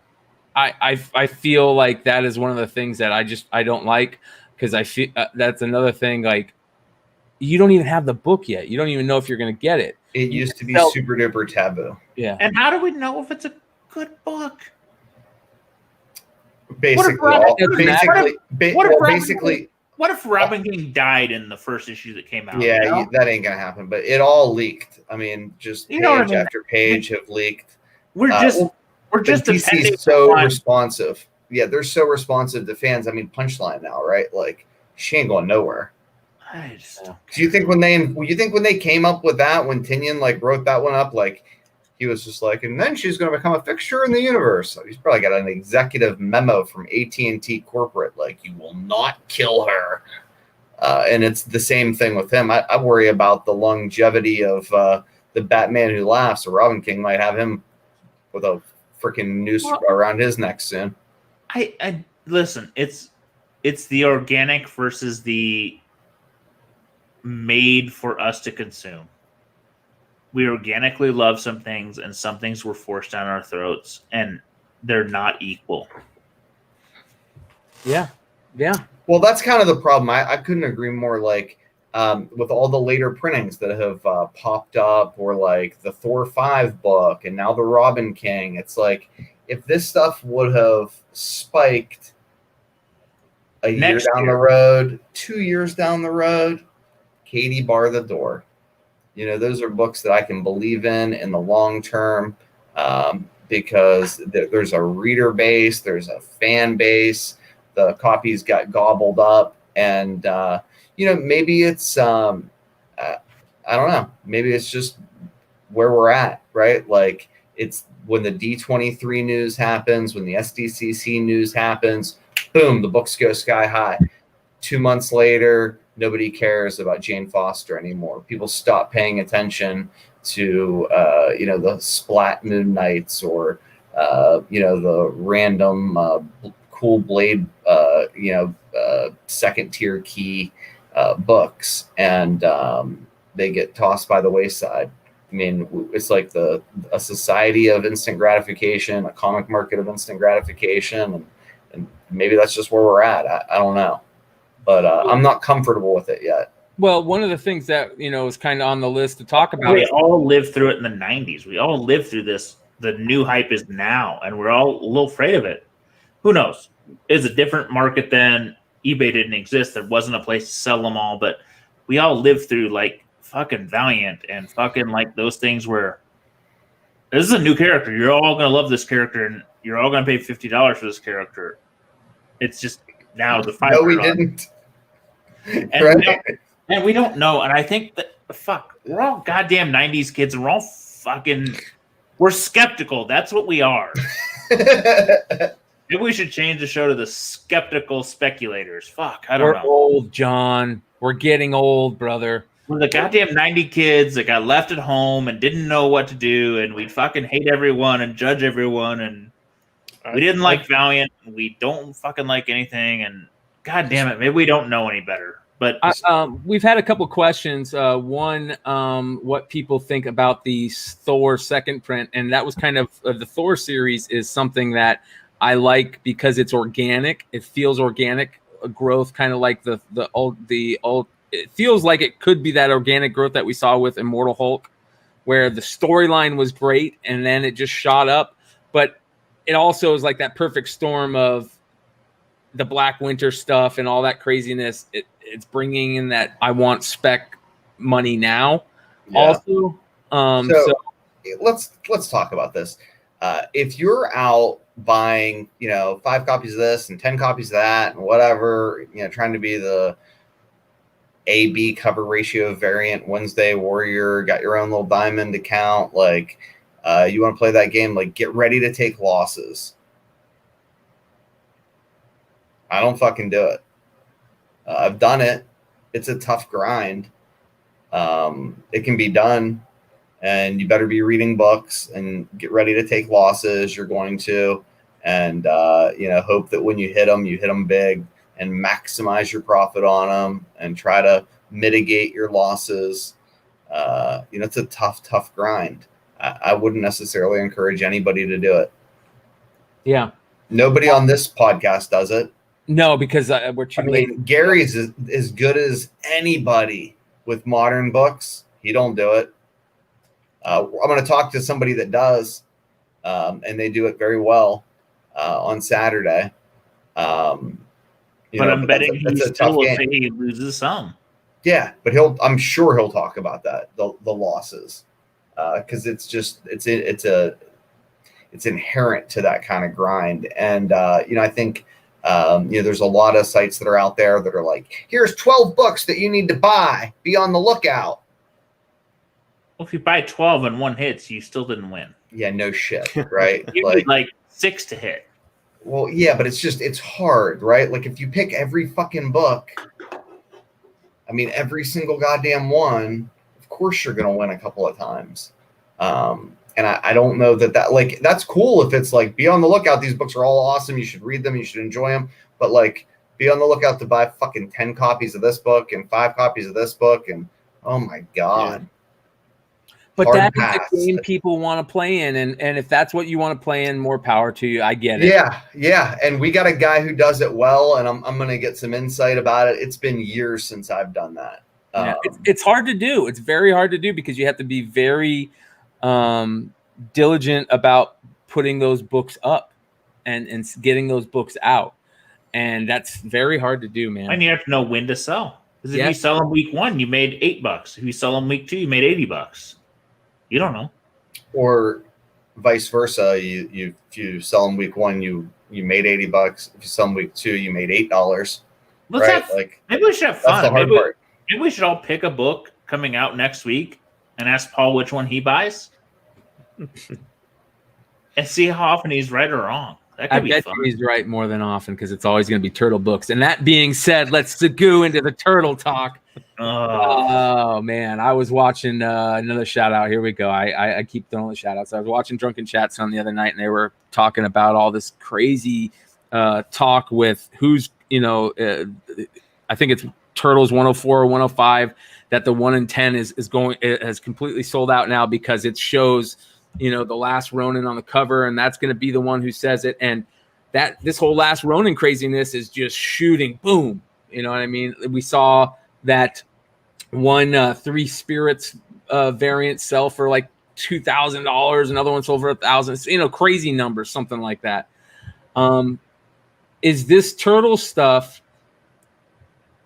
Is this more of the Jenica stuff, or is this something that has some lasting power? And the only reason I ask that is because with the Last Ronin, you have the two original creators together again on a story that they've been trying to tell for a while. And Ultra Maximus was on that show, and it was really fun to watch them figure all that out on the fly. And that's what Spec is about, you know. Some Spec is about that, but is this stuff that's gonna matter, like you say, next year? No, it's a limited series. Does. You don't think so, Paul? It's a limited series. No, I don't. I mean, maybe you might. And price wise, you mean? I don't know. I don't think so. Long term, I think it'll be cool for now, and then maybe people who want to collect their run. Yeah. What happened with let's talk about, what was it? Turtles 44 when the turtle died. Donatello. What happened there? Came back to life. But we all knew that. We saw that. That was in previews before that book came out that it was coming back. I mean, that was when people were first learning how to play this spec game. What about Jenica? Jenica's still around. They still have plans for her, from what I can still tell. Hot? Yeah. Right? I mean, it's not super hot. Nobody gives a fuck about the turtles. Paul and I kind of care about like the old turtles and like all of the 80s kids do, and like, you know, diehard Turtles fans do, but like it's not Knull, it's IDW. Now that's a book that's cool. That's a book that's fucking cool for a very specific reason, because of it being tied to the last run. And there's those second prints that are super cool, like the Crane cover. You know, but it's going to be a tough grind trying to flip turtle books. That's interesting. You love it. They have a short window. The story has to move on. Solo will be saying a no reveal. They won't name him. That would be kind of. I think they're gonna definitely lengthen that out. They're gonna wait to drop the final thing until the Ronin is. They're gonna play that as long as possible. I got the scoop. It's actually Paul. He was turtleized because we're such big fans. Yeah, and Paul is the last Ronin. So when Paul loses his eye, we know it's him. I think TJ's comment in the live chat is kind of like the most hopeful result, is that the last Ronin becomes the Dark Knight Returns of turtle lore, right? That would be ideal for all of us who grew up on turtles, love turtles, you know, and we could kind of celebrate it, and that would just be a win. I'm surprised the City at War run doesn't get more heat. That City at War run was a great run. Yeah. I don't know. I just hope that the Turtles and Usagi stuff isn't getting super hot because of the Peach Momoko stuff. Don't get me wrong. I love some of those Peach Momoko's covers, but I don't want that to be the only reason that it's getting crazy. Can I say, did any of you else get the Abito foil covers in? I'm actually, when we start pickups, I'm heading out. I got them. Oh my God. I didn't even bring them down because I didn't want to touch them again. They are so pretty. They're so pretty. Dude, well, let me go get my mail, and we'll get into pickups here when I get back. But I didn't bring them downstairs because I didn't want to touch them again. I got them. Yeah, I got them. Those foil covers. I thank you. Yeah. Because you. Yeah, I sent it to everybody. I was like. I got on the site and they're like, you need to fill out all your info. And I'm like, no, I don't want to fill my info out. And then I got them. Lord, I'm look at this thing. They are pretty. Huh? Paul, did you get some? Yeah. I didn't. You did not? Oh, dude. No. What? God damn it. I'll send Paul one. I don't even care if they're worth money. It is one. No, I don't think they're going to be worth any money. I mean, maybe it is one of the prettiest. Cool, like they're cool, but they're not going to be worth any money. Like now, they might be worth money like 5 years from now. Show it again. It is so nice. Yeah, well, hold on. I got the other one. Right, so foil covers don't put gloves on. Like don't take. I didn't take it out bag, but I mean, Paul, you were with me. You were with me at Baltimore. You were with me at Baltimore when that lady manhandled the Batman ones. These are nice. They're not. I mean, maybe there's a spine tick, but not like 20. And it is. I mean, that book's we underestimate how pretty that cover is. Because I'm a Crow 1 fan. Crow 1 is a beautiful cover. Abito 2, looking back, is gorgeous. It's So- simple. You want to talk about like I buy hot trash? Yeah, let's buy hot trash. Like- I'll send you an Abito. Yeah, 'cause I do, right?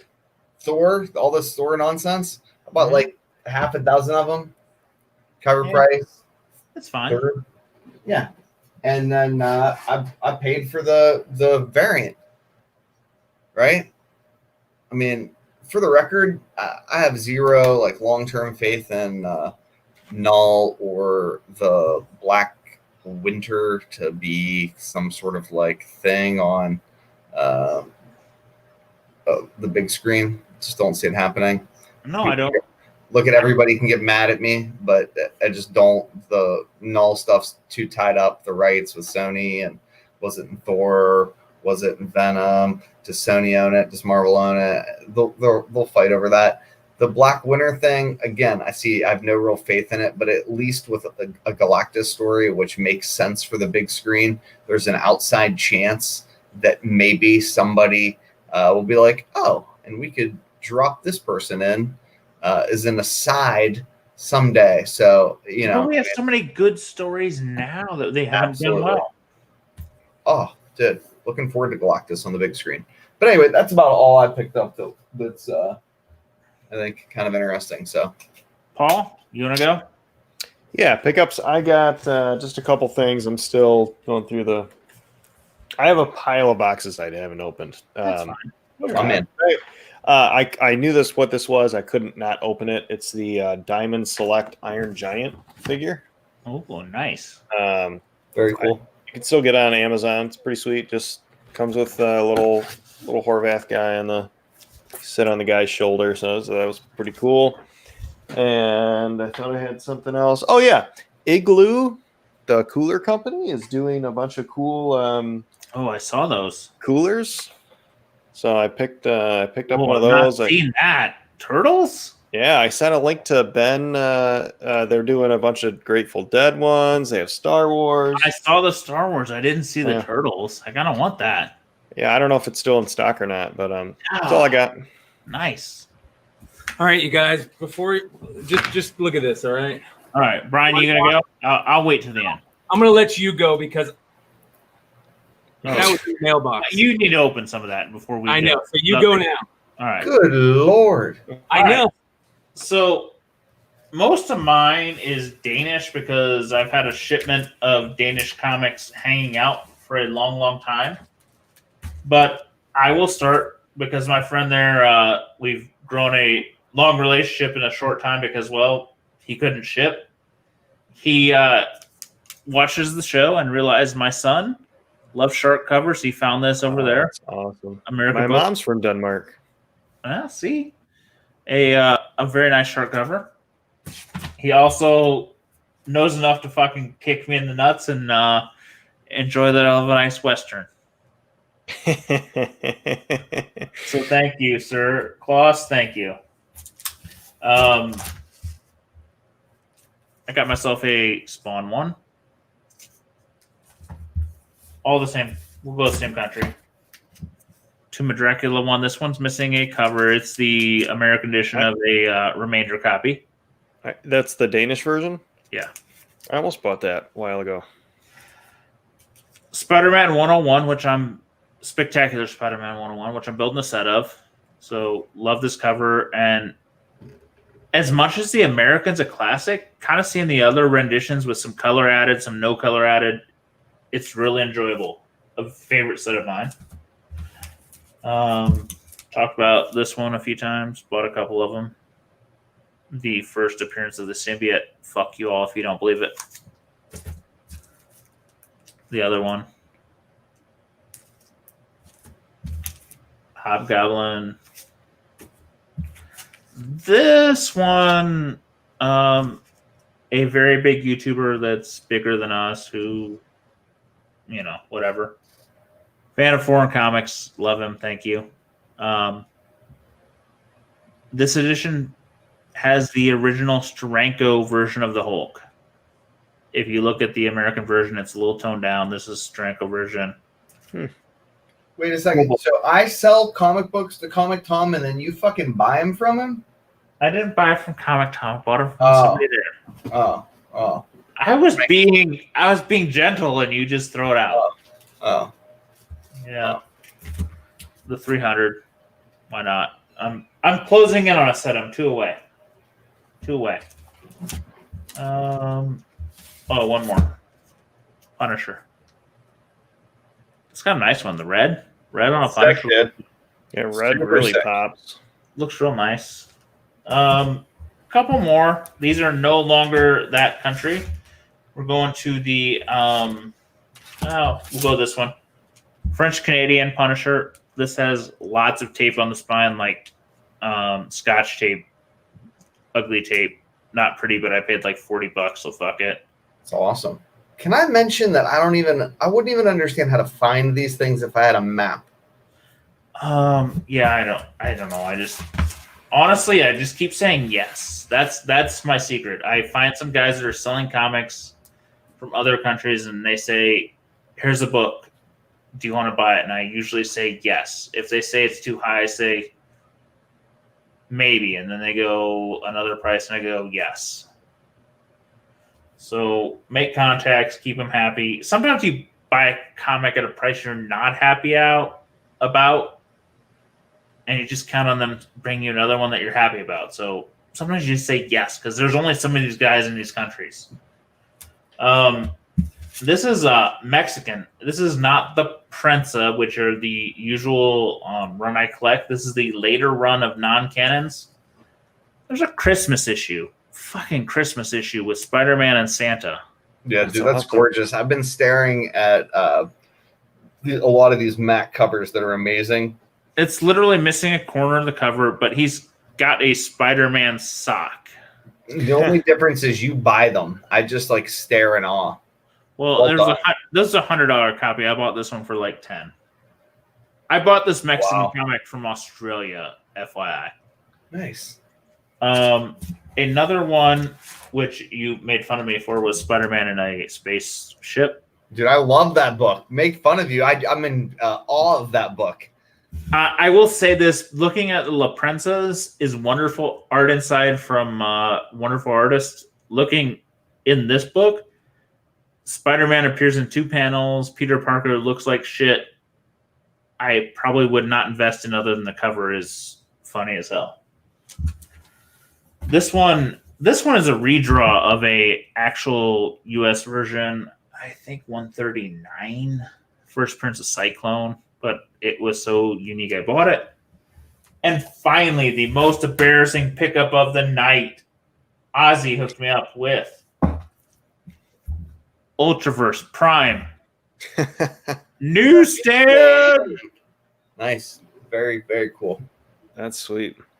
So Your brother Newsstand loves you. of the least cared about person in the universe. It's a hell of a cover. Yes, it is. And I'm pissed. I'm fucking pissed. Besides the post office thing, Ozzy sent me this book, and I looked for the other Prime book I don't have. There is a holofoil. There's a silver holofoil Prime book, which is like 1,000 copies. Ooh.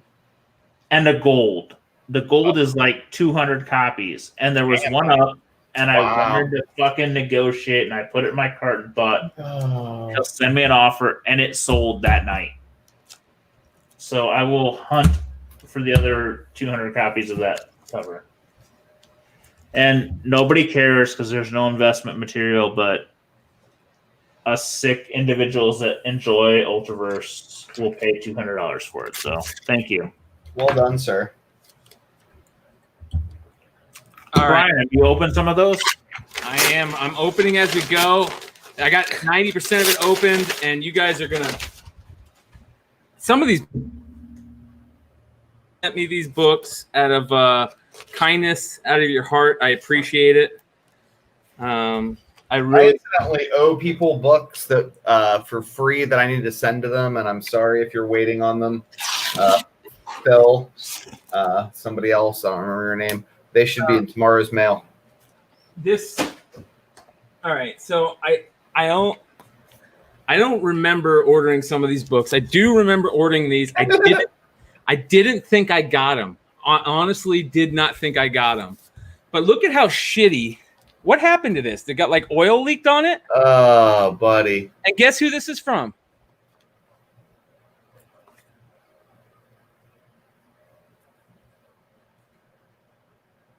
We can't see.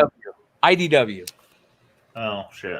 So I did not think I got these. I think I know what they are, but I'm really worried that it got ran over by a truck. Wow. So this could turn out bad. Oh, buddy.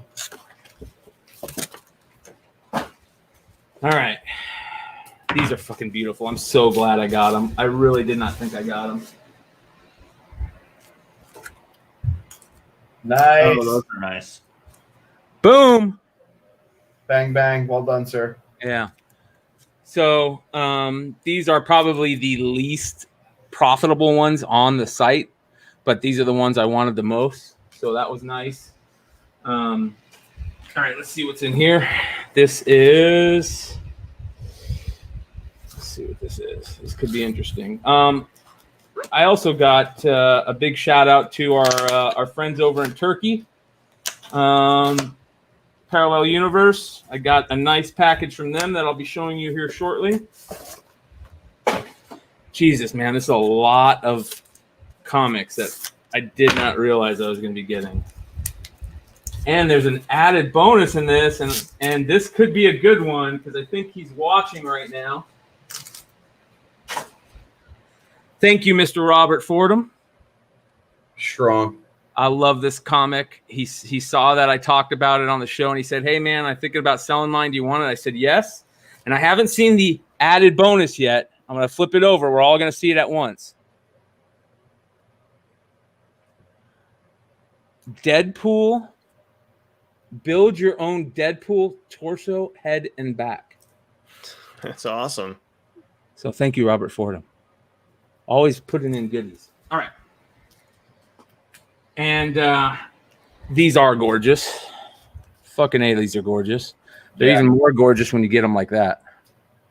Oh, they're ridiculous. I looked at these and I'm like, these are the prettiest comics I've had in a long time. Fucking gorgeous. And thank you, Nico, and everybody else that sent me messages about that.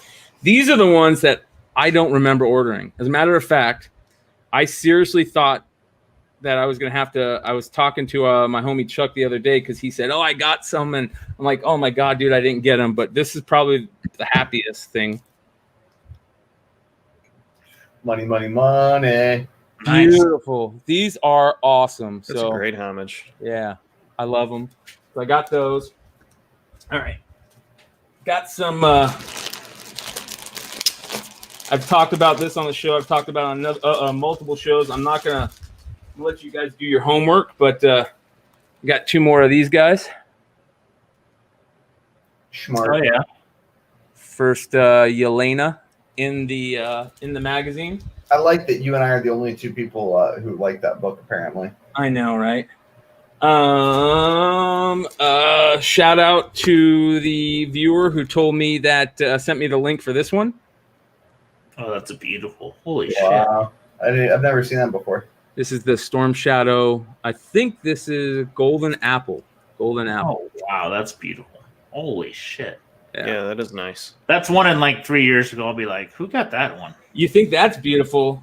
Shout out to Solo Wookie who stopped by the crib yesterday and dropped off some goodies. Oh, wow. Delato. This one is out of 300. This one has the blood on the katanas, and he has his claws, like the second version of Storm Shadow had. Storm Shadow V2 had the claw. Breathtaking.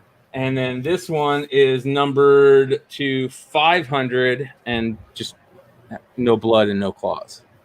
And this is from, looks like Scorpion. Very nice, Solo Wookie. Thank you. Thank you for not telling me, Solo Wookie. I know, right? He knows I'm a G.I. Joe geek. All right. My homie Kyle over at Absolute Geek sold me some Miles Spider-Man books. Got this one. I like that book. I love the Cityscape Grayscape books. Yep. Yeah. This one is beautiful. I don't think it's a variant though. I think it's just a normal cover. Well, I actually grabbed that. Oh, that's a pretty Saturday one. or Sunday. Yeah. This one is another normal cover. Yeah, it's like 15, 16, and 17 or something. Yep. It's the wedding arc, right? Or the wedding covers in there somewhere. Yep. Yeah, I like all those books, dude. So I just said I'll take them all. He's like, I'm thinking of putting about these on eBay. I'm like, no, you're not. I'll buy them. And then we're the same buyer, my friend. This is the one that I was really happy to get. I don't know any of these, so I finally picked one up. I like this one too. This is a beautiful cover. I really like that one. We are the same buyer. Yep. And then this is the final one. Yeah, so that's a variant. Is that a ratio? That is a variant. I don't know if it's a variant, but I didn't know if it was a ratio or not. It's a beautiful, beautiful cover. So that's that. All right, here is what I got. So I was very excited because I got to go spend 2 nights at my favorite comic book store. I think I was there I got there at like 10 p.m. and I was there till 5 a.m. both nights, helping my best friend Keith, my Bogcast co-host. He's shooting a movie right now called Late Fees. Guys, go check it out. LateFeesTheMovie.com, I believe, is the website. Amazing idea. It's going to be a great movie. They're getting close to being done filming. There's a little teaser preview. If you guys go search Late Fees, Late Fees the movie, you'll find the teaser on YouTube and all that stuff. But they were shooting. They needed a place that acted as a old school video store, and it just kind of fell in place that Jesse James Comics has a ton of arcade games and like a little, setup where it could be the front of their store and their cash register, and it just worked out perfect. And shout out to Jesse James he didn't even bat an eye. We were like, hey, can we borrow your store to shoot some stuff? He's like, yeah, as long as you want, because he's shut down for COVID right now. He's just doing online sales, and he would salt of the earth, man. One of the best dudes in the biz. I'm very thankful to call him a friend. So anyways, I was able to go in there. I had a couple scenes in the movie, so I was stoked about that. I got to film some movie scenes, so that was fun. But more than anything, I got to dig through Jesse James and just bullshit with Jesse James for a while. I didn't buy many comics. I got more into the magazine stuff. I picked up this Starlog, Will Han Solo Return, and then in the inside, it talks about Revenge of the Jedi, not Return of the Jedi, Revenge of the Jedi. Nice. So that's kind of cool. This was interesting. I'd never seen this. Marvel Knights magazine. Look who's on the cover. So there's Yelena on the cover. Black Widows, more girl-on-girl action. What? So very cool. Marvel magazine. So I'm a creator guy, and I remember Blood of Dracula. I think it was Blood of Dracula 6 being a first creator. I can't remember which one. So I just pick up these old independent comics, for 50 cents. They might be, some first creator work. So every once in a while I'll buy that. I don't know why I bought this, but I bought it. This is cool. This is kind of stuff I love. This is Comic Book Expo 1994, San Diego Convention Center. Kind of interesting, right? Super old. Let's see here if I can show you some of the stuff in here. That's very cool, man. Yeah. This is the type of stuff that's like more history to me than it is anything spec or anything. It's just like, comic book history. This is stuff that I love. So that was cool. Awesome. This, I don't know why I bought it. I just bought it for shitter reading material because these are the best shitter reading magazines. This was interesting. The only reason I picked this up is because I think it was Ben from Glow Collect talk about this in one of the Modern Playbooks, the actual comic, but I just picked it up because it was cheap, and I haven't looked through it to see if there's anything interesting in here yet, but I'm pretty sure I have that one. Yeah, it's kind of cool. All right. This one is interesting. X Mutants #1. right? That's all fine and dandy, but this is the type of stuff. I think there was like a little insert in here that maybe it fell out, but it was basically them writing to fans saying, sorry it took so long, da da da da. All right, this is the cool stuff. Bang, bang. Bang, bang. So I got one of those. Well done. Is that a newsstand? I don't know. Jesus Christ, man. Holy shit. So it's not in bad condition. It's not in great condition, but hey, there we go. Got this one. Wow. I didn't realize that book sold for big money, the second one. Yeah, I didn't know about any of these. My buddy told me it did. I was like, holy fuck. Love that cover. Yeah, it's badass. It's fucking sweet. Got that. Got one of these. Just picked this up because it had Boba Fett on it. Oh, no, that's awesome. We won't talk about this one. Yeah. This one was interesting. Fucking awesome. Yeah. Star Wars, The Clone Wars magazine, #1. I didn't even know there was that. That's fucking amazing. This is kind of cool. Old school previews. I just picked it up because it was an old school previews.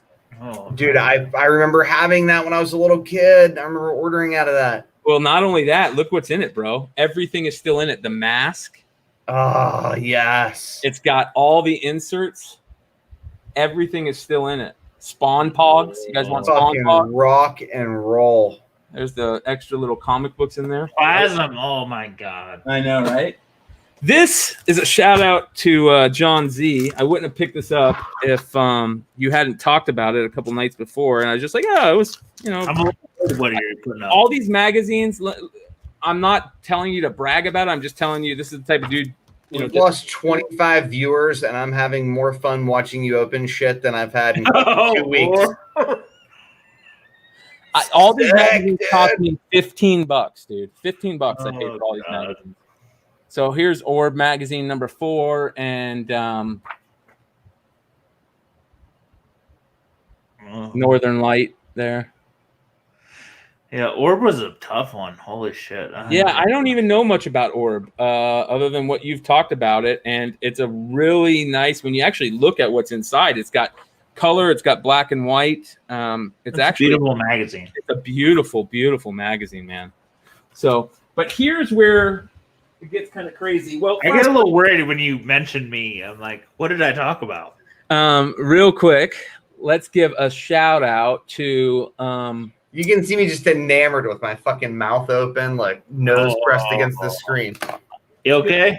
Let's give a shout out to Parallel Universe for any of you guys that want to get any of these books that I'm showing. You might be able to go get it on their eBay page. If you Where's this guy at? Turkey, yeah. Salt of the Earth, dude. I mean, really, really respondent. He sends you emails as soon as you buy something. Make sure that it gets to you. He sends you a message. Hey, did it show up? Like, just really good, dude. So far, I've had nothing but love for Parallel Universe over there. But here is what I got in my newest order from Parallel Universe. Oh, he sent. I went all in on these guys. The Virgin Darth Maul. Oh my god, that's beautiful. Yeah. Wow. So I bought a bunch of those. I got this, and I got some goodies for us too. Hold on. Yeah, McClay, you let me know if you want to sell me one of those Darth Mauls. I'll trade you some shit. That's cool. What the fuck is that? This is the Darth Maul black sketch cover variant. Wow. That's going to have some sick ass. I really, really would like to get the guy that, if you guys haven't seen it, Morello interviewed an amazing artist that has some, and I don't want to mess up his name. So I'll bring it up here in a second, and we'll show you guys what you can see. But his art is gorgeous. He's got some beautiful Darth Maul art, sketch covers, tattoo art. He's a tattoo artist. Just amazing stuff. And I'm really hoping that I might be able to talk the guy into getting me some art on here. But more than that, there are some Flipside viewers and friends of the show that some of these are going to be going out to get sketch covers done. So there's that. This is, we'll open that up in a second. Here's the other Hulk stuff. That I think we've talked about these. All right. CNARs. Yeah, and shout out to Parallel Universe. They found out that I'm a Flipside guy, and they said 2 tales from the Flipside. So we got. Yeah, I got one of those. Copies. I love it. Yeah, we got some signed copies, guys, and that is freaking cool. So I'm very, very happy to get stuff like this. That says Tales from Flipside on. I love shit like that. So thank you. Here is the cool thing, though. You saw the Darth Maul sketch cover. Well, they did a sketch cover for Hulk too, the Hulk book. Their version of the Hulk book, and it's kind of cool. They put it's just a white cover. You can see my dirty fingerprints already on there. But if you open it up, it is a sketch cover. It's a silver sketch cover. Oh, wow. And then it has the regular cover on the inside of that. Nice. And there's a green version. Yeah, and the green version is right there. And I don't want to pull it out because I don't want to get my dirty fingerprints on it. But Can I just mention that your guys' pickups is my favorite part of the show? well, I'm about to get really weird.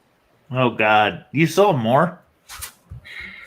It gets crazy, man. It gets crazy around here, brother. When you're getting me crazy, I'm a little worried.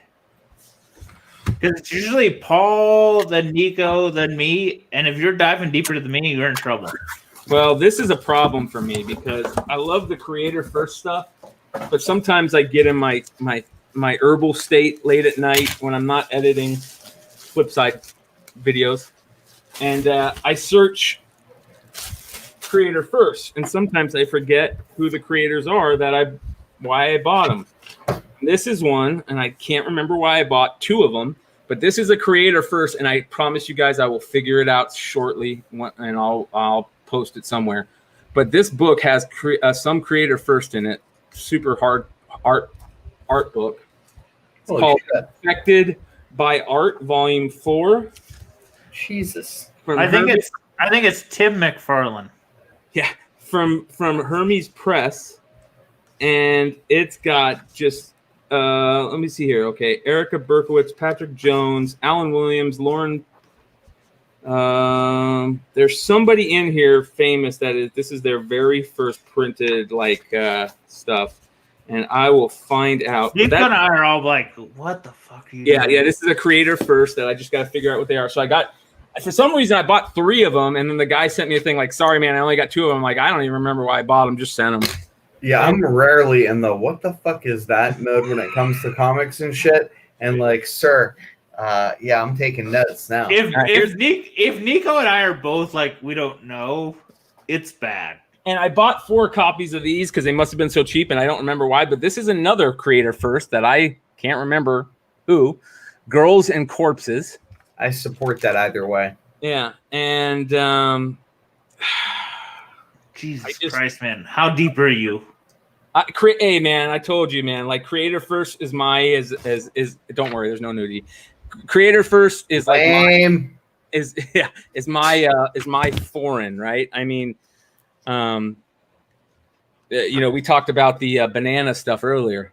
I don't remember. I'm looking real quick to see who might be in this that I looked for, and maybe somebody in our chat will go, oh, I remember which creator first that is, but Teach Momoko. It is, right. So locally, I'm only counting on you to pull us out of this shit because you're the only one that can. Yeah, this shit's crazy, man. So this is bad. Solo, yeah. This is bad. He's gonna be like, it's a 1944 jet. I mean, who knows? Who knows? But Who this, knows like what you were thinking. Like I told you guys when I showed you that the Gourmet Bathing Magazine Wet had the first ever Matt Groening stuff. That book, dude. Yeah. I'm gonna say anybody that sat through the magnum opus of last week of 4 hours of magazine. Wait a sec, that was fucking Thank you. amazing. I watched that shit in screenshotted stuff. It was a lot of fun for me. I'm just saying thank you all. It was amazing, but you had to really deep dive. Yeah. It was fun to do. I like putting that stuff out, and I'm gonna do one quick look through to see if I can find who is in this. But I love shit like this, man. This is my favorite stuff. Amen. This is what I collect. This is the stuff that I geek out over. So lots of fun with that, and you never know what's going to show up in McClay's mailbox. Even stuff I forgot either I bought or thank you for the people that sent that stuff to me. I will give you thanks when I find out who sent it, if I don't already. But yeah, it that was a crazy. I didn't expect to walk out to the mail and come back with a stack this big. Yeah. A lot of fun. Yeah. Shout out to everybody who was in live chat tonight. It's been a long night. We got like the smartest people in the world that join us here, like the smartest collectors. It's like so cool. I really appreciate all the comments, really appreciate the people that reach out to us on IG, really appreciate all the people that are like, hey, I'll be on one of these shows. It means the world to us, believe it. There's a lot of stuff that goes on behind the scenes, a lot of hard work to try to put this stuff together, and the support means the world to us. Thank you. Yeah. And shout out to Paul, who actually made it through the show, so we were happy. I was in and out. Yeah. Did great, buddy. Yeah. Keep a little fire extinguisher under my desk. One last thing I do want to say is we are still looking for interns. So we've gotten a couple emails, and we're starting to put that stuff into motion. So if you guys want to help out with the show with graphic design, video editing, and streaming software like OBS software, or to help us be a producer or something, hit us up. We're looking for that stuff. We're trying to give you guys the best possible content we can give you guys. Yeah, I'd probably give away IG at this point. Maybe if you want to take over my interview show. Not giving up Monday night, but if you can turn 3 hours of shit into 3 minutes of gold, that's what we need. There's gonna be a cot. Gonna have a cot behind me where the intern's gonna sleep. Yeah, you're gonna pay him with comic books. Yeah.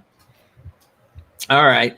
That being said, make sure you guys go check out comicbookinvest.com. It is the wizard of today. Amazing articles, amazing stuff over there. We can't say enough about that site. It is we bleed CBSI over here. So we appreciate everybody that's checking that out. Also, make sure you guys go check out comicbarricade.com. Use the get free shipping and 10% off your order by using the code CBSI Tales. And on top of that, shout out to Four Color Creations.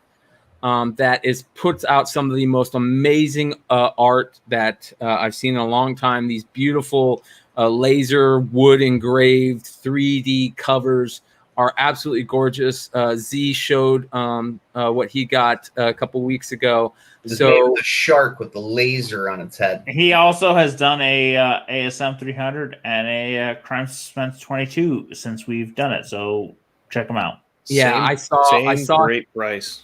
I saw him putting up the ASM 300 as he was going, showing how he's doing it on his IG, and the dude is just killing it. So fourcolorcreations.com, use the code Flipside to get 10% off your order and free shipping also there. So Four Color Creations, trust me, it's money well spent for an amazing price. I'm really buy it while it's cheap. Yes, because it's gonna go through the roof once people realize what this guy is doing. So make sure you guys go check out fourcolorcreations.com. Use the code Flipside for free shipping and 10% off your order.